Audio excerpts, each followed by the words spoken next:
Bonjour, merci à tous d'être venus pour cette séance du séminaire Regard qui s'intitule Formation plurielle, pardon. Et donc nous avons le plaisir d'accueillir aujourd'hui Pierre Houdard et Guillaume Cazerouni. Et donc pendant cette séance, nous allons continuer d'explorer des sujets qui sont en lien avec donc, le registre d'inscription des élèves de l'École des Beaux-Arts. Et en particulier, donc, le titre du séminaire de cette année était Trajectoire plurielle. Mais en fait, les registres ne nous fournissent que des indices sur les trajectoires de ces artistes, puisqu'on ne sait pas forcément ce qu'ils ont fait entre le moment où ils sont nés et le moment où ils arrivent aux Beaux-Arts. Donc, on n'a que des indices pour essayer de tracer ces trajectoires. Et parmi ces indices, on a notamment les personnes qui recommandent, enfin les artistes qui recommandent les élèves pour le concours d'entrée, qui peuvent être voilà, assez connus pour servir de caution. Mais ces personnes, en fait, des fois, représentent aussi une institution. C'est le cas, par exemple, de Jean-Hilaire Belloc, qui finalement recommande personnellement les élèves, mais il le fait en tant que directeur de la petite école. Donc, on a des filiations comme ça qui apparaissent. Et en fait, à partir du début du XXe siècle, dans les registres apparaissent en tant que garants des écoles, d'autres écoles d'art, donc soit qui se trouvent en région, soit d'autres académies parisiennes, comme l'Académie de la Grande Chaumière ou l'Académie Julian. Et donc là, on commence à voir d'autres relations qui apparaissent entre l'École des Beaux-Arts de Paris et d'autres écoles d'art. Et en fait, on avait envie d'explorer un peu plus aujourd'hui justement les relations qui existent entre l'École des Beaux-Arts de Paris et les autres écoles d'art qui existent en France, en se disant que si pendant un moment donné, l'École des Beaux-Arts de Paris est demeurée une sorte de pôle d'attraction très intense, ce n'est pas le seul moyen, les seules relations, enfin la seule nature des relations entre les Beaux-Arts de Paris et les autres écoles d'art. Donc, pour discuter de ces questions, on va d'abord écouter Pierre Houdard, donc, qui est l'ancien directeur de l'Institut national supérieur d'enseignement artistique Marseille-Méditerranée et qui est également donc l'auteur d'un rapport relatif aux écoles supérieures d'art territoriales, donc qui a été remis en septembre 2023. Donc, je lui laisse la parole. Merci. 91. Bon, alors, tout d'abord, je ne vais pas vous présenter des conclusions de travaux. Moi, je ne suis pas chercheur, je suis curieux. Pour la petite histoire, la première fois que je me suis intéressé à ça, c'était sur le marché de Tournu. Vous voyez, Tournu en Bourgogne, une très belle collégiale, et il y a une statue de Greuze sur la place. Et je me suis dit, tiens, Greuze, peintre du roi au XVIIIe siècle, comment devient-on Greuze quand on est à Tournu au début du XVIIIe siècle? Et je me suis dit que j'avais bien trouvé un ouvrage fait qui raconte ça. Eh bien, pas du tout. En fait, je pense, et c'est pour ça que j'ai accepté imprudemment l'invitation, aujourd'hui, qu'il y a un terrain de recherche immense. Heureusement, il y a quelques chercheurs qui s'y intéressent, mais un terrain de recherche immense, pluridisciplinaire, extrêmement intéressant sur le plan de la construction de la société française, des métiers et des scènes artistiques françaises et au-delà. Et en imaginant donc des hypothèses, alors les hypothèses, vous savez, elles sont surtout là pour être contredites. Bon. Je vais lancer l'hypothèse que les écoles dites de province, et j'en parlais hier d'ailleurs avec l'ancienne directrice des musées de France qui me dit, mais c'est pareil avec les musées en fait. Les musées de province et les Beaux-Arts de Paris ensemble, et avec l'école des arts décoratifs, formaient un dispositif au sens, je dirais, presque un système, c'est-à-dire, mais système, c'est assez péjoratif toujours, mais un dispositif, donc là, vous voyez, normalement,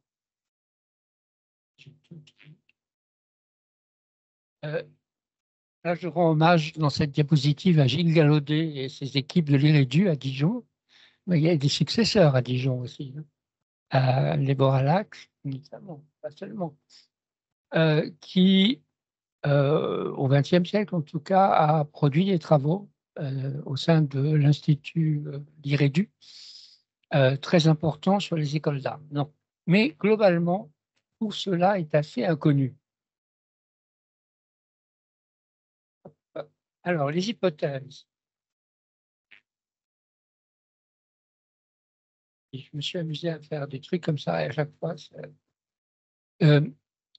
Trois hypothèses. Le fait que ce soit un dispositif ancien, stable et peu décrit. Et une des hypothèses sous-jacentes, je le dirai à la fin, c'est que ce système, ce dispositif national des écoles d'art survit à ce qu'on a coutume d'appeler, et qui a été théorisé, l'effondrement du système des beaux-arts. L'effondrement du système des beaux-arts, pas évident, en tout cas bien décrit sur le plan de l'esthétique et sur le plan artistique et des scènes de l'art, atteint, bien sûr, on va voir comment l'enseignement de l'art en France, mais cette espèce d'interdépendance entre les écoles dites de province et l'école des beaux-arts de Paris survit à la disparition du prix de Rome, survit à la réforme des années 70, on y reviendra. Alors, la question subséquente, c'est pourquoi est-ce qu'il y a aussi peu de travaux sur ces questions-là? Moi, je me suis posé la question, et j'irais presque jusqu'à dire aujourd'hui, peut-être il y a une forme de déni, c'est-à-dire dans ce qui pourrait être trouvé dans cette affaire-là. Sur la place de Paris, sur la place réelle de Paris, sur comment étaient formés les artistes. On n'aime pas parler de la formation des artistes en France. Je l'ai écrit dans le rapport que Lucie citait. On reste quand même, je crois, sur l'idée que pour être artiste, on n'a pas besoin de faire une école, donc ce n'est pas la peine de parler de ces trucs-là. Alors, un dispositif ancien, stable, mais peu décrit, et qui serait un maillon important, pourtant, de l'histoire de l'art. Alors, là, je viens de le dire, j'avance, hop.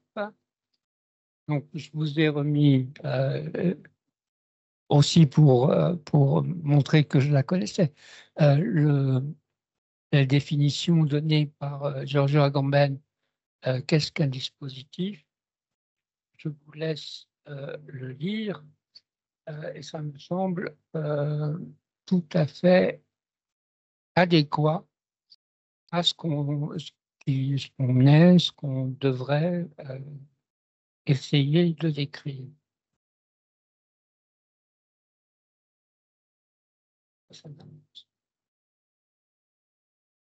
Alors, là, je vous ai mis une carte, je ne sais pas si c'est lisible.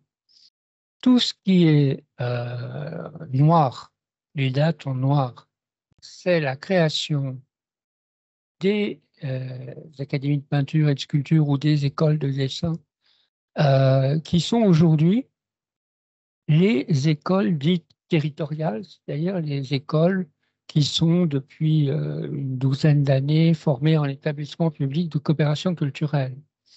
Et on voit bien que la majorité a été créée au XVIIIe siècle et que celles qui n'ont pas été créées au XVIIIe siècle sont créées,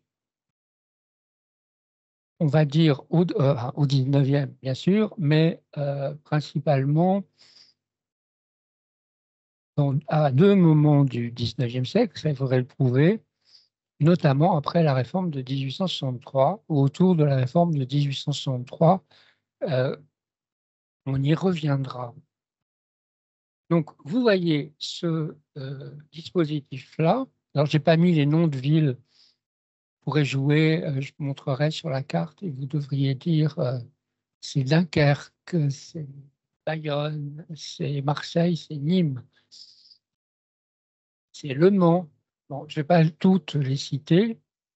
Alors, ce dispositif très ancien, pourquoi est-il contemporain? J'ai mis une autre carte. Il n'y aura que deux cartes.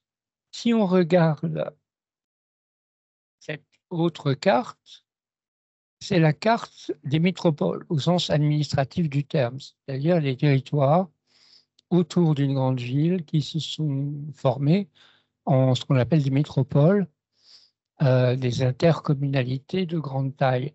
Eh bien, si on superposait les deux cartes, on s'apercevrait que dans toutes ces métropoles, il y a des écoles territoriales d'art et pas des écoles nationales, sauf même à Lyon, d'ailleurs, qui est une école territoriale et pas nationale, mais sauf à Nice, puisque à Nice, le ministère Malraux a décidé de construire la ville d'Arçon. C'est une des dernières écoles d'art construites dans les années 70-80. Toulon, Marseille, Montpellier, on fait le tour comme ça, Toulouse, Bordeaux, Clermont-Ferrand, et si on continue, Rennes, Brest, etc., toutes ces métropoles ont des écoles d'art qui sont formées en établissements publics de coopération culturelle et qui ont été créées, hein, je remets la carte précédente, qui ont été créées au plus tôt au 19e siècle. Alors, comment sait-on tout ça? Arriver. Parce que on va voir ce que l'on sait et ce que l'on ne sait pas. À ma connaissance, hein, parce que peut-être, c'est pas parce que moi je ne sais pas des choses que ça n'existe pas. Alors, ce qui a été très bien étudié, ce qui est vraiment passionnant, c'est le XVIIIe siècle, grâce à un programme de recherche qui s'appelle ACARES, les académies d'art et leur réseau dans la France pré-industrielle, et qui étudie de manière scientifique la cinquantaine d'institutions créées entre 1740 et 1794. Rendons hommage à Anne Perrin, Elissa et Émilie Rofidal qui tiennent ce programme de recherche. C'est en ligne et les documents sont en ligne, les actes de leur séminaire et de leur rencontre, de leur journée d'études, tout est en ligne. Et ce qui, pour aller vite, hein, si je commence à parler de ce programme, je trahirais le sérieux et la richesse de ces travaux. Mais ce qu'on peut déterminer, ce qu'on peut rappeler, c'est que ces institutions sont créées par des artistes et pas du tout par les pouvoirs locaux, par des compagnies d'artistes qui souvent reviennent du Grand Tour et qui se disent on va créer une école, que dès le début, ces écoles sont gratuites et à destination des enfants d'artisans. Donc, ces écoles ont un objectif, on dirait, sociétal, social, et c'est dit comme ça pour sortir, pour élever les enfants d'artisans dans leur pratique. Et elles sont assez largement autonomes. Elles ne sont pas sans femmes. Le programme Émilie et Anne ont étudié la place des femmes dans ces académies au XVIIIe siècle.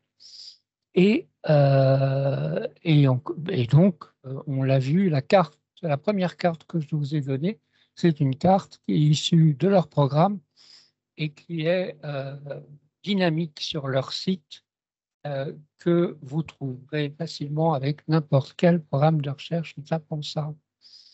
Et sur le XIXe siècle, les travaux dijonnais, on va dire, emblématiques de Alain Bonnet, enfin, qui font référence sur notamment un gros pavé. Enfin, il y a plusieurs ouvrages, il y a une bibliographie importante à Alain Bonnet, mais on retiendra aujourd'hui celui sur la réforme de l'école des beaux-arts de 1863 et la fin du modèle académique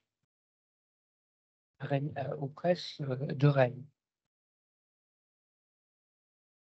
Et on arrive tout de suite, parce que on passe donc de 1863 à 71-73, au siècle dernier. Ce que l'on sait, donc après 68, il y a une réforme. Alors, on a beaucoup parlé, on a beaucoup montré le rôle et ce qui s'est passé en 1968 ici. Ce qui s'est passé en 1968 à l'Académie de France à Rome, à la Villa Médicis, ce qui s'est passé aussi dans quelques écoles en région, en province. Moi, j'ai vu ce qui s'était passé à Marseille. Et ce que l'on sait sur la réforme de 71-73, ce qu'il faudrait aller chercher, donc il y a une réforme qui va séparer l'architecture des beaux-arts en nationalisant l'architecture, l'enseignement de l'architecture. On crée un institut de l'environnement, là, qui a été bien étudié par Tony Combe, qui est installé à côté de l'école des arts décoratifs rue d'Ulm pour faire une sorte, pour rejouer le Bauhaus à la française, puisque l'école de Ulm, mais la ville cette fois-ci, vient de fermer. C'était une école à Ulm qui, après la Seconde Guerre mondiale, a essayé de faire revivre l'esprit du Bauhaus. Et cet institut de l'environnement va durer 20 mois. Vous lirez Tony Combe pour savoir pourquoi ça explose, mais le ministère des Affaires culturelles récupère l'équipe administrative de cet institut de l'environnement, et c'est ces gens-là, notamment Alexandre Bonnier, qui est peintre, écrivain, intellectuel, Jeanne Gattard, qui fait partie des Jeannes du ministère, avec Jeanne Laurent, qui, elle, a inventé la politique du spectacle vivant. Jeanne Gattard sont au cabinet Malraux et de ses successeurs et vont inventer cette réforme qui est une réforme pédagogique. Alors, elle vise bien sûr à faire entrer l'art contemporain dans les écoles. Elle vise aussi à réformer la pédagogie en fonction de l'effondrement, cette fois-ci, du système des beaux-arts, et donc l'enseignement de l'art par l'art, ensuite le design par le design, etc. C'est à ce moment-là que ça se précise, ça se théorise et ça s'impose dans les écoles contrôlées par le ministère. Alors, la réforme, elle va mettre entre 20 et 25 ans pour se mettre en place, mais sur cette... Alors, je continue. Alors là, il y a tous les fonds exploitables pour les chercheuses et les chercheurs. C'est aux Archives de France. Il y a notamment, je crois, quelque chose qui doit être passionnant, c'est que pour concevoir la réforme, Bonnier et Gattard vont faire un séminaire. Il y a Tony Combe, je crois, raconte qu'à la cafétéria de l'Institut de l'Environnement, il y avait Barthes, on a vu une fois Barthes et Foucault prendre ensemble un café. Donc, on est aussi, c'est concomitant avec la création de Vincennes, avec la création de Arien. Donc, il y a toute cette effervescence autour de l'art, des artistes et de l'enseignement de l'art. Et il y a des fonds qui sont versés par les délégations aux arts plastiques, bien plus tard, sur le suivi administratif des écoles. On a des rapports de l'inspection générale des enseignements artistiques. On a la circulaire de 73 elle-même, qui est tout à fait intéressante à étudier. Et sur 1971-73, même si il faut se dépêcher maintenant, il y a beaucoup de témoignages à recueillir. Par exemple, malheureusement, pour dire, bon, Alexandre Bonnier est mort, Jeanne Gattard, non, mais elle n'est pas très en forme. À ce qu'on m'a dit, moi, je ne la connais pas.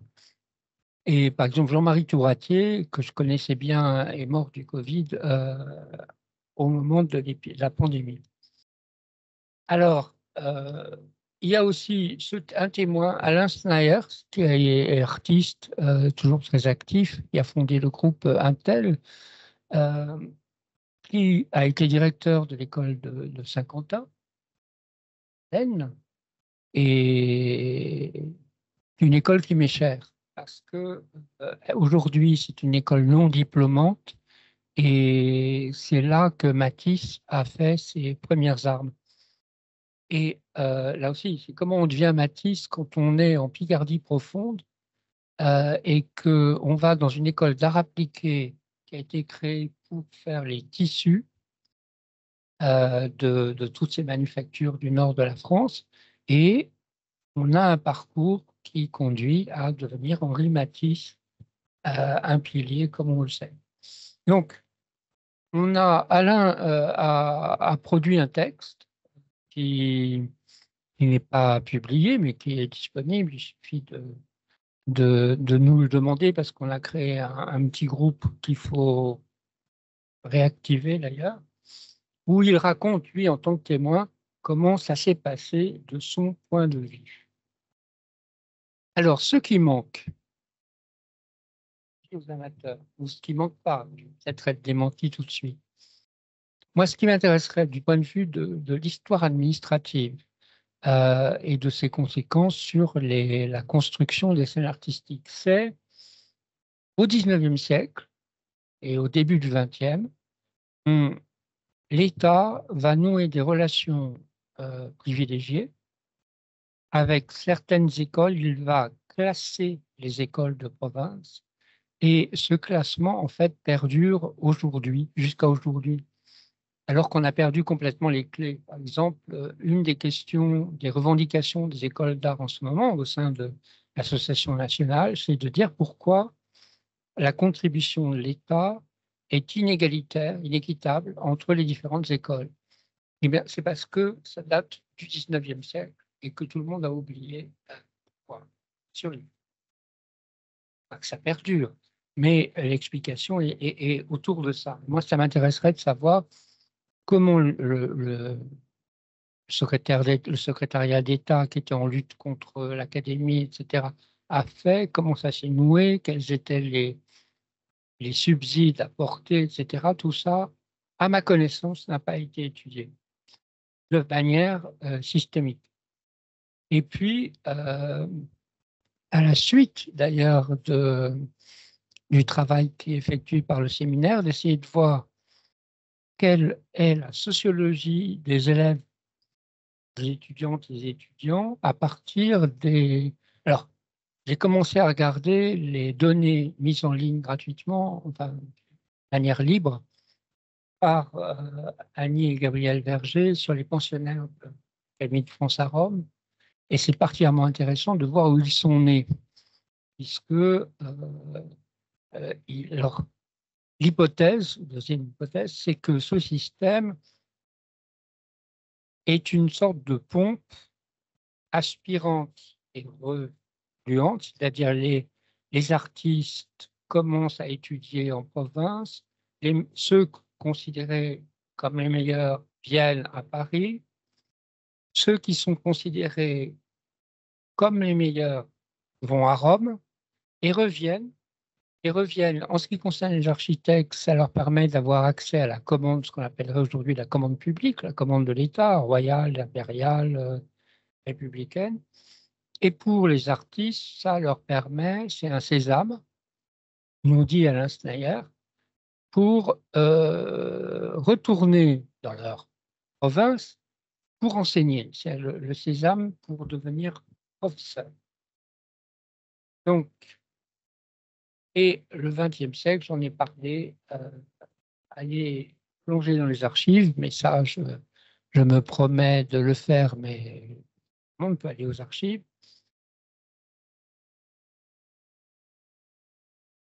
Et voilà, les questions posées,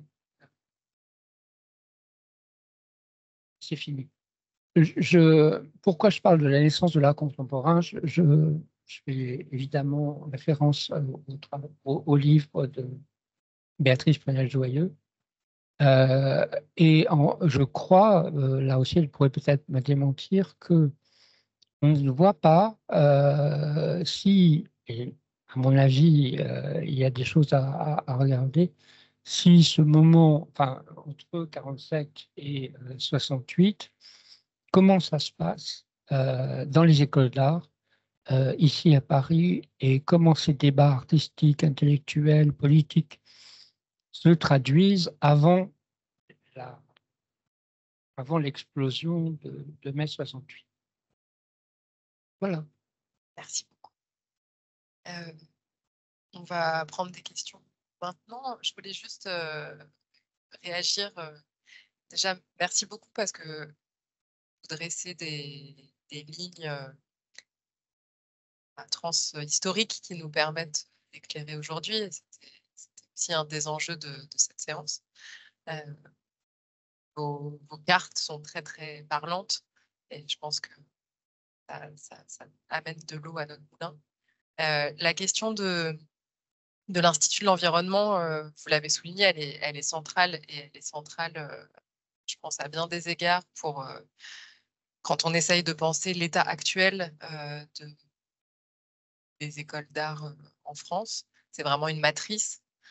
C'est une matrice aussi en ce qu'elle est un des points de transfert et d'entrée de la pensée du Bauhaus en France. Et vous disiez que donc vous avez souligné le rôle des personnes qui en provenaient et d'Alexandre Bonnier. Et comme on est aux Beaux-Arts de Paris, il y a aussi le rôle très important des documentalistes de l'Institut de l'environnement qui ont été affectés à la Bibliothèque des Beaux-Arts et qui, avec Mathilde Ferrer, ont fabriqué le CID. Le CID étant, pour l'École des Beaux-Arts, vraiment un des organes majeurs de l'entrée de l'art contemporain, de la pensée critique contemporaine et du monde contemporain dans l'école. Donc, c'est aussi très intéressant de voir que l'Institut de l'environnement est aussi à l'arrière-plan de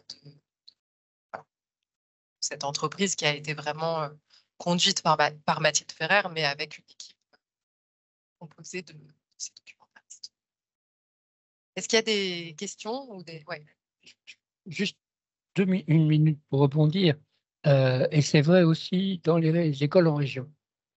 En tout cas, c'est ce que nous disent les collègues qui ont tourné les bibliothèques, les bibliothécaires des écoles qui sont constituées, qui sont rassemblées dans une association qui s'appelle BER, enfin BER. Et il y a des fonds dans certaines écoles qui sont exploitables, comme elles étaient des écoles municipales, et à certains de ces fonds qui sont dans les archives municipales. Ils ne sont pas restés sur le site des écoles. Mais dans ces travaux à constituer, les bibliothécaires sont les ressources, les personnes de ressources extrêmement importantes.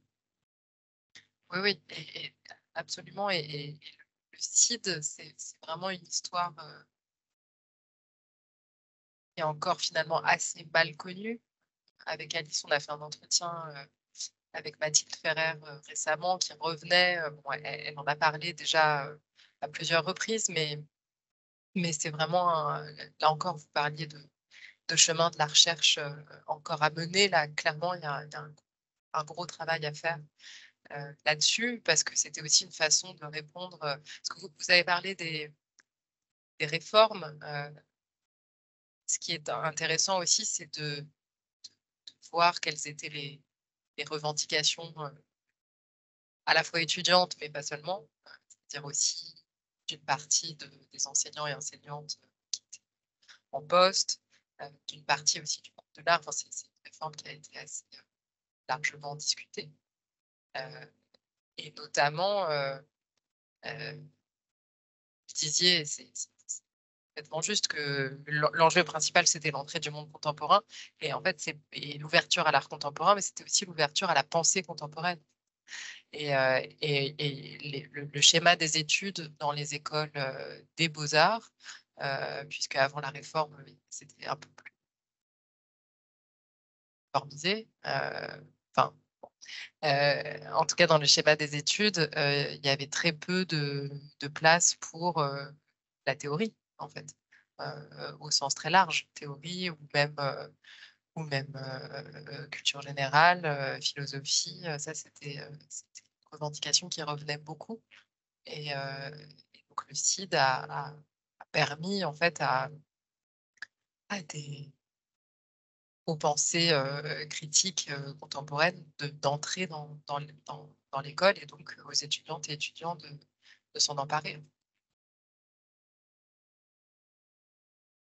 Est-ce qu'il y a des questions, ou est-ce qu'on réserve les questions pour une discussion à la fin avec les deux intervenants? Oui, on fait comme ça.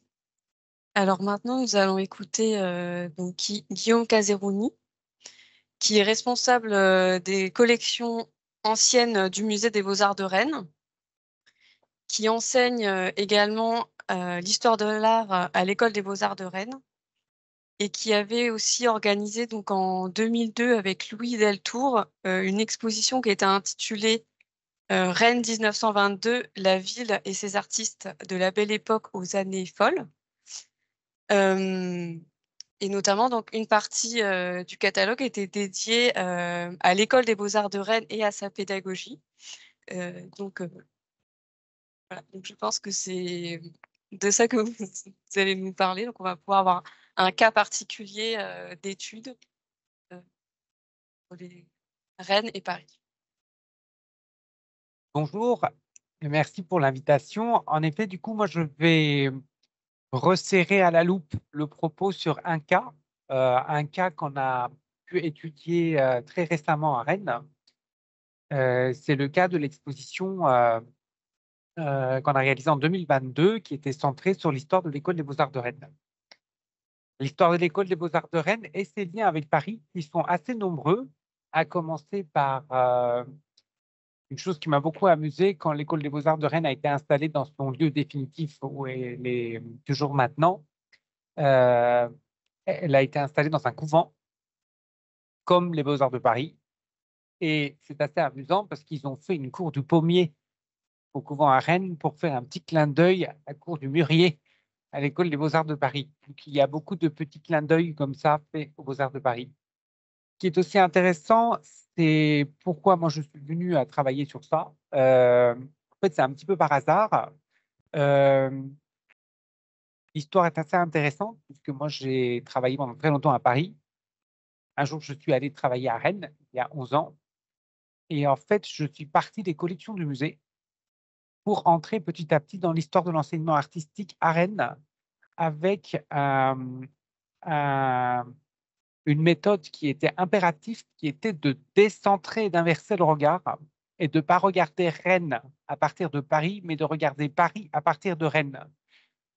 Et ça, on en a parlé précédemment, je pense que c'est une des raisons pour lesquelles les études régionales, les écoles régionales ne sont pas étudiées. C'est que malgré le fait qu'on a beaucoup tendance à parler de regard décentré, de décentrer les choses, de déconstruire les choses, en fait, on n'y arrive pas très bien. Tout ce qui concerne la création hors de Paris est quelque chose qui est un peu inexistant ou du moins elle commence à exister seulement si à un moment donné elle passe par Paris. Et au final, il y a très peu d'études sur les écoles régionales. On s'en est rendu compte en entreprenant ce projet de Rennes. Ça va pas. Donc voilà, je vais commencer par là. Donc en fait, moi, quand je suis arrivé à Rennes, j'ai découvert dans les boîtes du cabinet d'art graphique dont je m'occupe tout un fonds de 300 dessins et aquarelles d'un artiste totalement inconnu qui s'appelle Camille Godet. Vous avez la fiche de l'exposition à gauche. J'ai souhaité savoir un peu qui était cet artiste. Et en fait, je me suis rendu compte que je ne savais rien. Donc, petit à petit, en grattant, j'ai compris que c'était un artiste rennais, qu'il était né à Rennes, qu'il avait fait ses études aux Beaux-Arts de Rennes, qu'il avait été professeur à l'École des Beaux-Arts de Rennes après, qu'au milieu, il avait probablement fait un passage à Paris. Donc, c'était l'idée du projet de cette exposition qui a amené à retracer la vie de cet homme de A à Z avec toutes les étapes donc au tout début du XXe siècle, entre 1900 et 1930-40 à peu près, pour l'essentiel de sa carrière, qui l'emmenait des Beaux-Arts de Rennes aux Beaux-Arts de Paris, des Beaux-Arts de Paris de nouveau aux Beaux-Arts de Rennes, en tant que professeur, ensuite en tant qu'acteur de la vie éducative et pédagogique rennaise, ensuite dans les commandes publiques rennaises, etc., etc. Et en fait, à chacune de ces étapes, je me suis rendu compte qu'il n'y avait absolument rien. Il n'y avait rien sur l'histoire de l'école, rien avec pour les relations entre Paris et Rennes, rien sur les commandes publiques à Rennes, rien sur la plupart des artistes qui avaient travaillé à cette époque.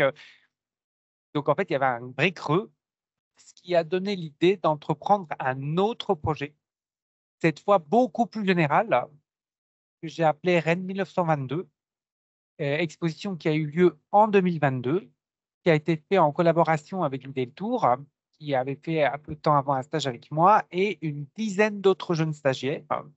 Quand on a fait une espèce d'équipe d'archéologues pour retracer globalement l'histoire de la formation artistique à Rennes. En fait, le propos central de cette exposition, c'était l'histoire de l'école des Beaux-Arts de Rennes. Et là, il a fallu absolument tout aller chercher parce qu'on n'avait quasiment rien de publié. Il a fallu aller dans les archives à Rennes, dans l'école, regarder un peu tout ce qu'il y avait dans les caves, dans les greniers, pour essayer de récupérer le maximum de matériel. Alors, avec ce qu'on a pu récupérer, on a une histoire de l'école des Beaux-Arts de Rennes qui est assez intéressante par rapport à l'intervention précédente, puisqu'il a fallu évidemment regarder un peu en amont pour voir qu'est-ce qui s'était passé avant et comment cette école avait surgi d'un seul coup dans la ville. Alors, ce que je vous propose là, je vais vous montrer très rapidement comment cette école s'est formée à partir de 1757, c'est-à-dire la création des premières structures à Nantes et à Rennes d'éducation artistique, et ensuite à Saint-Malo, à Lorient et à Quimper. Donc, vous voyez là, vous avez les dates de la création de toutes ces écoles. Ces écoles en Bretagne, elles sont créées à partir des votes des États de Bretagne. Ça, c'est aussi assez intéressant dès cette époque-là, c'est que la création de ces écoles est indépendante de l'administration centrale parisienne et de l'académie. Et elle est même parfois conflictuelle par rapport à cette académie de Paris, puisque l'académie de Paris ne veut pas qu'il y ait des académies similaires en province. Et du coup, elle impose un monopole du pose du modèle.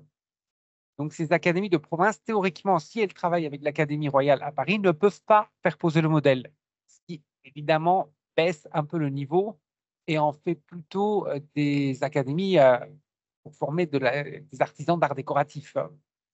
Donc, dès ce XVIIIe siècle, les écoles de région vont être centrées sur la formation d'artisans plutôt que d'artistes. Et à l'intérieur de ces artisans, de ces élèves, ceux qui sortent un peu du lot, on les pousse à aller terminer leur formation à Paris. Et ça ne va jamais cesser dans toutes les périodes qui vont suivre. Et alors, du coup, les liens avec l'académie sont conflictuels parce que certaines écoles n'ont absolument pas envie de ne pas faire poser le modèle, donc elles sont en rupture avec l'académie. C'est le cas en Bretagne, donc elles font ce qu'elles veulent. Et du coup, elles n'ont pas de lien particulier avec l'académie. Les difficultés financières des États de Bretagne vont apporter une suspension de ces structures qui vont toutes fermer en 1771. Ça aussi, c'est intéressant parce qu'on voit bien que c'est vraiment de l'argent de la région dont dépendent ces écoles au XVIIIe. Et il n'y a que Nantes et Rennes qui vont être rétablies avant la Révolution.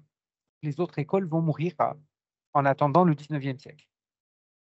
Les structures vont être supprimées comme partout en 1793 par la Convention nationale.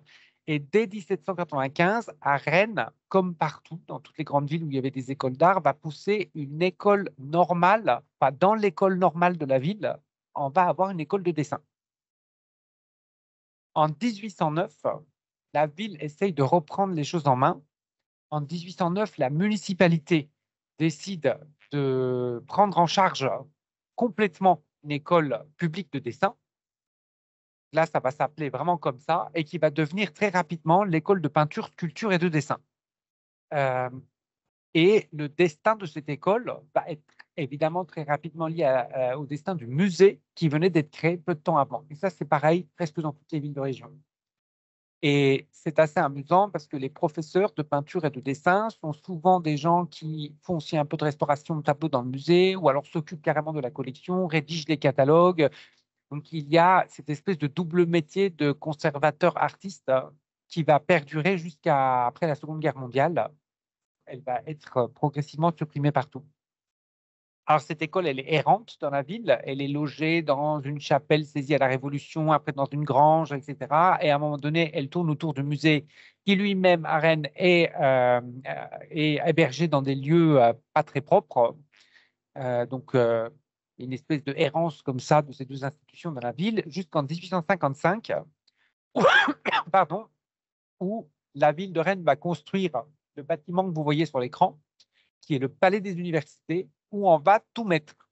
La faculté des lettres, la faculté des droits, la faculté des sciences, le musée, l'école des beaux-arts, les sociétés savantes, qu'on va tout fourrer dans ce bâtiment. Et donc, l'école des beaux-arts va être un temps dans ce bâtiment avec ses directeurs ou ses professeurs qui vont prendre de plus en plus de place dans l'organisation du musée. Donc, du coup, les œuvres anciennes et les élèves sont ensemble, un contact très fort. Et cette situation va perdurer jusqu'en 1881, et c'est là qu'a commencé le début de la période chronologique que moi j'ai étudiée dans l'exposition en 1922, avec la transformation de cette école régionale, de cette école municipale, pardon, qui passe un contrat avec l'État, avec le cahier des charges de Jules Ferry pour l'enseignement artistique en France, et qui devient l'école régionale des beaux-arts de Rennes. Et cette école devient à ce moment-là l'école centrale des beaux-arts de la Bretagne. Donc, 1801 est la limite de notre étude. Il fallait trouver une limite à cette étude et à cette exposition. Elle a été assez facile à trouver, puisque en 1931, l'école des beaux-arts de Rennes fait une énorme exposition, qui est l'exposition de son cinquantenaire, avec un livre d'or, des publications dans lesquelles il y a des choses extrêmement précieuses, notamment toute la liste des élèves qui ont eu le concours de l'École des Beaux-Arts de Paris depuis que l'école existe, tous les élèves primés, ceux qui ont eu des postes dans des écoles de dessin à Paris, en province. Donc, on a vraiment un peu le tableau de chasse de l'école qui est parfois difficile à trouver ou à dépouiller dans les archives, puisque ces informations sont très dispersées. Donc voilà, on avait 50 ans de l'histoire de l'école à étudier. Et dans les archives que conservent les archives municipales de la ville de Rennes, puisque à partir de là, les archives sont archives municipales, on a trouvé une dizaine de boîtes. C'est quand même une dizaine de boîtes pour toute l'histoire de l'école. Donc vous voyez que ce n'est pas grand-chose, notamment les registres d'élèves et puis les livres de prix qui nous ont beaucoup aidés pour comprendre un peu le fonctionnement des cours, la pédagogie et puis la provenance sociale des élèves, puisque ces élèves, certains étaient boursiers et qu'ils remplissaient des fiches de renseignement. Vous verrez une fiche tout à l'heure que le maire lui-même signait pour accorder les bourses. Donc, du coup, dans la fiche, il y avait ce que gagnaient les parents, d'où ils venaient, si les parents étaient propriétaires de leur maison ou pas, combien ils gagnaient, combien ils avaient d'argent de côté. Donc, c'est vraiment très intéressant pour ça. Et dans ces archives, on a aussi des plaquettes que la ville de Rennes demande à d'autres écoles qui avaient déjà été créées pour les règlements, etc., pour servir de modèle à la création de la nouvelle école. Et on s'est rendu compte que même s'ils demandent à quelques écoles nationales, comme par exemple Dijon, ils demandent des documents à Lyon, ils ont évidemment de la documentation parisienne, c'est l'école de Douai qui va servir de modèle, puisqu'elle a l'air plus ou moins proportionnée à celle qu'on veut créer à Rennes, par rapport à la taille, par rapport à l'organisation. et à la volonté de former les élèves. Alors, en 1881 se pose évidemment le problème du directeur, puisque ça devient une vraie école plus grosse, avec une vraie organisation, une administration, ce qu'elle n'avait pas vraiment avant, c'était un peu du bidouillage. Et donc, on va vouloir recruter un directeur. Ce directeur, naturellement, ne peut pas se recruter sur place. Et ça aussi, c'est intéressant parce que sur ces 50 ans d'études, on voit qu'au bout de 20-30 ans où l'école a été créée, on va pouvoir commencer à recruter des professeurs formés sur place, mais au début, ce n'est pas possible. Et donc, on va avoir les 2 premiers directeurs de l'école des Beaux-Arts de Rennes qui vont être des artistes formés aux Beaux-Arts de Paris. Le premier est un sculpteur, le statuaire Charles Lenoir, et j'ai mis quelques éléments sur sa formation, donc qui est formé ici entre 67 et 70, un sculpteur plutôt dans la veine classique, qui a une grande admiration pour l'Antiquité, les modèles classiques, donc il va apporter avec lui la pédagogie assez classique de l'école des Beaux-Arts de Paris. Il va faire venir énormément de moulage en plâtre, mettre en place des cours de dessin, etc. Et naturellement, favoriser la sculpture dans la formation de l'école, tant dans la formation de l'école que dans les collections du musée. Il fait venir énormément de sculptures de ses copains prix de Rome de Paris qui vont lui donner des plâtres et l'État va l'aider aussi en lui envoyant des plâtres. Lenoir, lui, va récupérer 2 professeurs de l'école municipale qui étaient déjà là. Félix Roy, je vous ai mis des petits tableaux à côté, comme ça vous voyez à peu près à quoi ressemble ce que font ces personnes, et Vital Mussard, qui sont aussi tous les 2 formés aux Beaux-Arts de Paris, sachant qu'il y en a un qui est dijonnais d'origine, qui était monté à Paris pour faire sa formation et qui a eu son poste à Rennes, et l'autre est rennais. Il était monté se former ici, il retourne chez lui et il devient professeur. Avec là un de ces tableaux qui représente un des élèves, mais probablement juste avant la création de l'école régionale, quand c'était encore l'école municipale. Donc, cette petite équipe va se mettre en place. On publie les règlements. Donc, on a plusieurs règlements du début de la création de l'école qui sont assez classiques. Et on voit aussi, dès cette époque-là, les affiches qui étaient mises. Heureusement, on en a conservé plusieurs. Ce sont des très grandes affiches qui étaient placardées sur les murs extérieurs de l'école pour dire quand était la rentrée, quels étaient les cours, qui allait faire les cours, les horaires, etc. On voit que les cours étaient quand même très centrés autour de ce qu'on appelle les arts industriels ou les arts appliqués. Il y avait des cours d'art, le cours supérieur de dessin, le cours supérieur de peinture, mais la moitié des élèves inscrits dans cette école, même plus de la moitié, sont quand même dans le cours d'art industriel, de dessin industriel. Donc c'est comme au XVIIIe siècle, une école pragmatique qui doit apprendre à ses élèves à trouver un métier de sculpteur, de peintre en bâtiment, de ferronnier, donc vraiment très, très central. Et tous ceux qui sont en peinture et en sculpture, en beaux-arts, entre guillemets, font aussi, la plupart du temps, ces cours d'art appliqué. C'est complètement mélangé.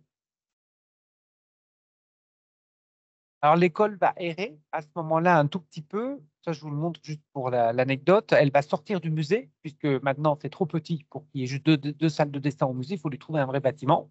Elle va être hébergée temporairement dans la Halle aux Toiles de Rennes, qui est juste à côté du musée, qui va être à son tour démolie pour la construction de cet énorme bâtiment que vous voyez sur la photo de droite, qui est en cours de construction derrière, dont une aile devait être entièrement dédiée à l'école des Beaux-Arts, bâtiment qui devait s'appeler le Palais du Commerce et des Beaux-Arts. Une moitié, c'était la Chambre du commerce de Rennes, l'autre moitié, c'était l'école des Beaux-Arts. C'était assez amusant comme juxtaposition. Le bâtiment, l'école va être logée à un moment donné dans ses combles, mais la ville ne va jamais réussir à terminer ce bâtiment. Sa construction va prendre 45 ans. Et au final, le maire de Rennes du début du XXe siècle, Jean Janvier, qui était le maire central de notre projet, et maire de 1908 à 1924, va prendre en main complètement cette école, va acheter le couvent de la Visitation au sort de la Visitation de Rennes, pareil, qui est à un jet de pierre du centre-ville, de l'hyper-centre-ville, et va installer l'école dedans et le conservatoire de musique juste à côté. Et l'école des Beaux-Arts de Rennes est toujours dans ce bâtiment historique. Et c'est quelque chose qui est assez intéressant parce que c'est une école qui est en plein cœur de la ville encore. C'est à 5 minutes à pied du musée, du Parlement de Bretagne. Donc, l'école est encore très inscrite dans le centre-ville. Alors, cette école est réaménagée par l'architecte municipal aux frais de la ville. Jean Janvier, le maire, veut absolument mettre le paquet sur cette école. Jean Janvier, qui devient maire en 1908, est un ancien plâtrier. Il est du Parti radical. C'est un maire républicain dans toute sa splendeur. Il veut moderniser sa ville et la faire entrer dans le XXe siècle. C'est un maire qui était passé avant de plâtrier à l'un des plus gros entrepreneurs en bâtiment de la ville. Donc, il savait exactement sur quel bouton appuyer pour lancer les travaux publics, refaire la voirie, refaire des places, des bâtiments publics. Et il impose une règle. Les artisans et les ouvriers d'art et les artistes embauchés sur tous ces chantiers ne pourront être recrutés que par les sortants de l'École des Beaux-Arts de Rennes.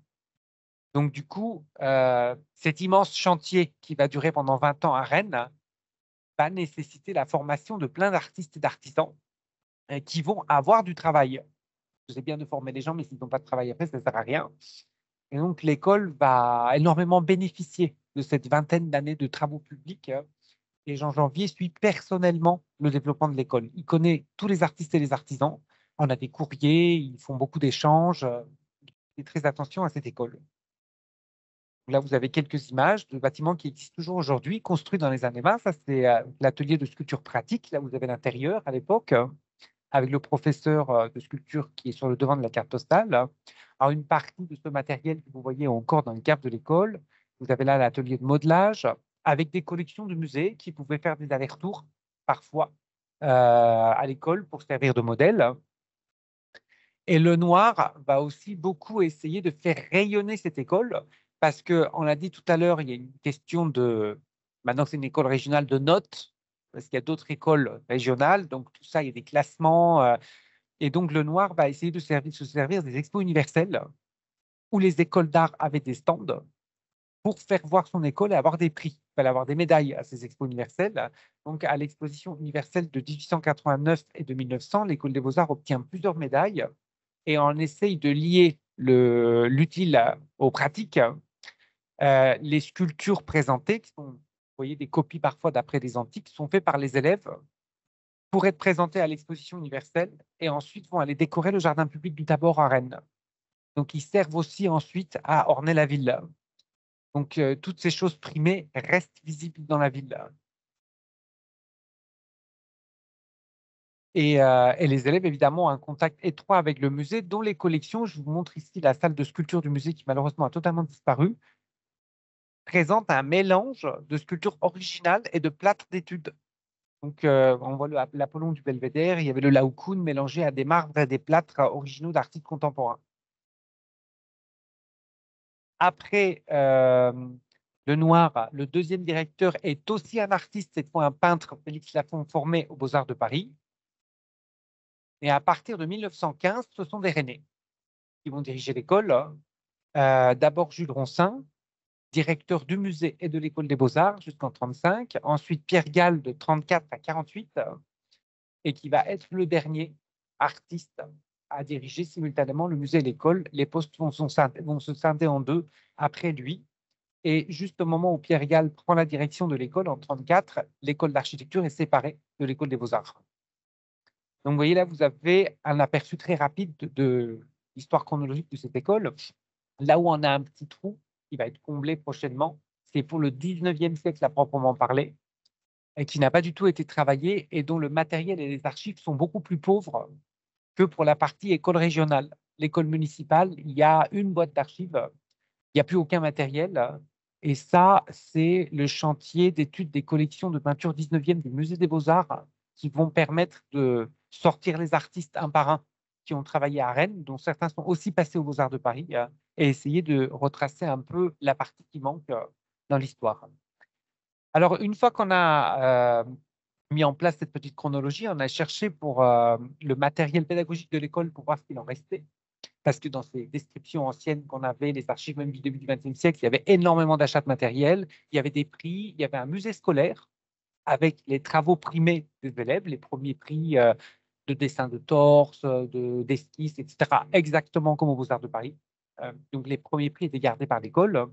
Il y avait un musée technique avec toute une collection de modèles de charpente, de plâtre, etc., assez extraordinaire que le maire faisait visiter aux invités d'honneur en même temps que le musée des Beaux-Arts. Et donc, de tout ça, on a essayé de voir ce qu'il en restait. Alors, malheureusement, en fait, il n'en reste plus grand-chose. On a quelques cartes postales.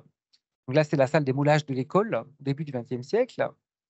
Donc, les moulages, c'est ce qu'on retrouve le plus aujourd'hui, un peu dans les salles de l'école, mais surtout beaucoup dans les caves aujourd'hui. Il reste, je pense, peut-être 30 à 40% de la collection de moulages. Le musée technique qui était lié au musée à l'école de pré-apprentissage de Rennes.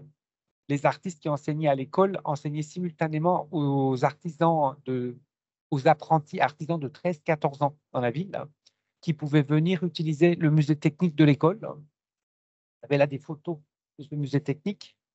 Un grand couloir très beau avec beaucoup d'objets. Musée technique qui avait été créé par l'architecte municipal Emmanuel Leray, qui avait été formé lui-même à l'école des beaux-arts de Rennes. Donc, de ce musée, il reste rien. On n'a même pas retrouvé une soucoupe ou une affiche. Et par rapport à la production des élèves, il n'y a plus rien dans l'école ni aux archives. Donc, en fait, on n'a pas très bien compris ce qui s'est passé. On parlait tout à l'heure de la difficulté d'étudier ces écoles. Pour étudier quelque chose, il faut avoir un peu de matériel. Et là, il n'y avait rien. Vraiment, on a ratissé l'école. Il n'y avait même plus une feuille de dessin d'un élève début du XXe siècle. Et tout ça a probablement, je ne sais pas comment dire ça a disparu. Voilà. Et ça a disparu il n'y a pas forcément très longtemps. C'est probablement à la suite de la réforme de 68 que toutes ces collections pédagogiques et scolaires ont disparu. Alors, j'ai eu des anecdotes de gens qui m'ont raconté ça à Laura Larenne, d'anciens élèves de l'école qui sont âgés aujourd'hui, qui m'ont dit que en fait, l'école avait fait une brocante à la fin des années 90 en vendant tous les travaux scolaires de la ville. Mais je ne sais pas si c'est vrai parce qu'on n'a absolument aucun document qui dit ce que tout ça est devenu. Pareil, le musée scolaire a été démoli, a été fragmenté pour faire des bureaux, mais il n'y a pas de trace qui dit même qu'on a jeté. Donc voilà, ça reste un mystère qui reste à élucider. Donc du coup, pour comprendre ce que ces élèves faisaient, il a fallu aller chercher chez des descendants des fonds privés d'élèves qui n'avaient pas eu de prix du coup et qui avaient gardé leurs dessins. Donc on a quelques autoportraits dans le fond Camille Godet, des dessins. À droite, vous avez un très amusant dessin. En fait, les élèves parfois se dessinaient entre eux quand ils étaient en cours. Donc on a dans les fonds privés des dessins faits pendant les cours qui montrent un peu l'atmosphère des cours et qui montrent aussi que dans cette école, on y rentrait à 13-14 ans. Et ça, par rapport au lien avec l'école des beaux-arts de Paris, c'est très important parce qu'ici, on ne rentre pas à 13-14 ans. On est quasiment déjà formé. On rentre dans les ateliers et en gros, quand les élèves arrivent ici, ils sont là pour passer le prix de Rome. Ils s'entraînent pour le prix de Rome. Toute la formation de ces artistes, elle est faite pendant 5 à 6 ans avant, pour du moins ceux qui viennent de région. Elle est faite dans ces écoles de province. Et au final, ils passent peu de temps à l'école des beaux-arts de Paris. Ils sont là c'est une prépa, en fait, au concours de Rome. Et c'est pour ça aussi qu'on a compris que ce lien avec Paris était assez fondamental, ne serait-ce que pour comprendre même l'histoire des beaux-arts de Paris, parce que ces gens ont une formation très complète avant. Du coup, l'histoire des beaux-arts de Paris, c'est un peu la cerise sur le gâteau à la fin de leur formation. Là, je vous montre une photo des registres de l'école qui, pour le début du XXe siècle, sont tellement impeccables qu'on s'est même demandé si à un moment donné, quelqu'un n'avait pas tout recopié d'un coup. C'est extrêmement bien écrit, avec le nom des professeurs, les élèves, leur adresse, quels cours ils suivent, etc. Au musée de Bretagne, avec quelques fonds d'artistes qui y sont arrivés, on a récupéré, on voit un peu les cahiers, des carnets scolaires, des photos des élèves au travail. Aux archives municipales, on a ces fiches de renseignement qu'on a retrouvées quand même pour une quinzaine d'artistes un peu connus qui ont travaillé à Rennes, donc qui montrent un peu leur provenance sociale qui est très variée. En fait, il y a à la fois une bourgeoisie un peu moyenne et des gens qui ont des bourses qui viennent de familles vraiment pauvres. Et les élèves sont parfois recrutés d'une manière assez étonnante. Par exemple, le sculpteur Lenoir, un jour, va chez un serrurier. Il voit un garçon de 13-14 ans qui était apprenti. Ce garçon, c'était le sculpteur Jean Boucher. Il va demander aux parents de Jean Boucher d'inscrire Jean Boucher à l'école des beaux-arts parce qu'il trouve qu'il se débrouille bien. Jean Boucher va devenir le principal sculpteur formé à l'école des beaux-arts de Rennes et il va être un des professeurs de sculpture de l'école des beaux-arts de Paris. Donc, c'est des parcours qui sont très intéressants à suivre. Boucher, il a passé 5-6 ans à l'école des beaux-arts de Rennes.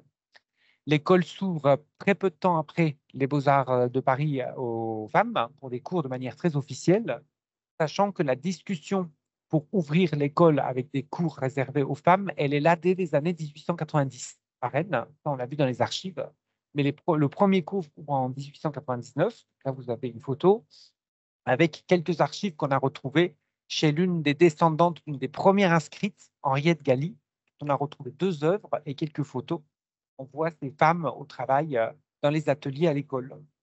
Et l'école va avoir ses premières professeurs femmes à partir du tout début du XXe siècle, la plus célèbre étant Jeanne Manivelle, qui introduit le cours de gravure sur bois à l'école et qui l'a au début des années 20 et qui va former le groupe des Seisbreurs peu de temps après, en quittant l'école. Alors, ce groupe des Seisbreurs, je ne sais pas si vous connaissez ce groupe des Seisbreurs, c'est un peu le groupe autonomiste art déco breton du XXe. C'est un peu un groupe qui se positionne comme étant des modernes par rapport à l'école des beaux-arts qui est académique. Ce groupe qui est mené à un moment donné par le peintre Creston, évidemment, aborde littéralement cette école des beaux-arts, la déteste, la trouve horrible, mais tout simplement parce que pour ces personnes, cette école, c'est une émanation de l'État central français en Bretagne et qu'elle vient salir en fait l'originalité, la particularité de l'art breton. Ça, c'était aussi amusant à voir qu'à un moment donné, il y a une scission à Rennes entre les gens formés à l'école et le groupe des Seisbreurs qui ne veulent pas se former dans cette école. Alors pour les cours et les travaux scolaires, ça, je vous le passe un peu vite. Tout est un peu sur le modèle de Paris, avec un accent mis sur toujours les arts appliqués et les arts décoratifs, avec beaucoup de cours de nu et des études d'après-plâtre qu'on a retrouvées chez différents artistes, pareil, dans des fonds d'ateliers privés. Beaucoup de cours de papier peint, d'assiettes. En fait, ils ont vraiment un entraînement et c'est le même artiste.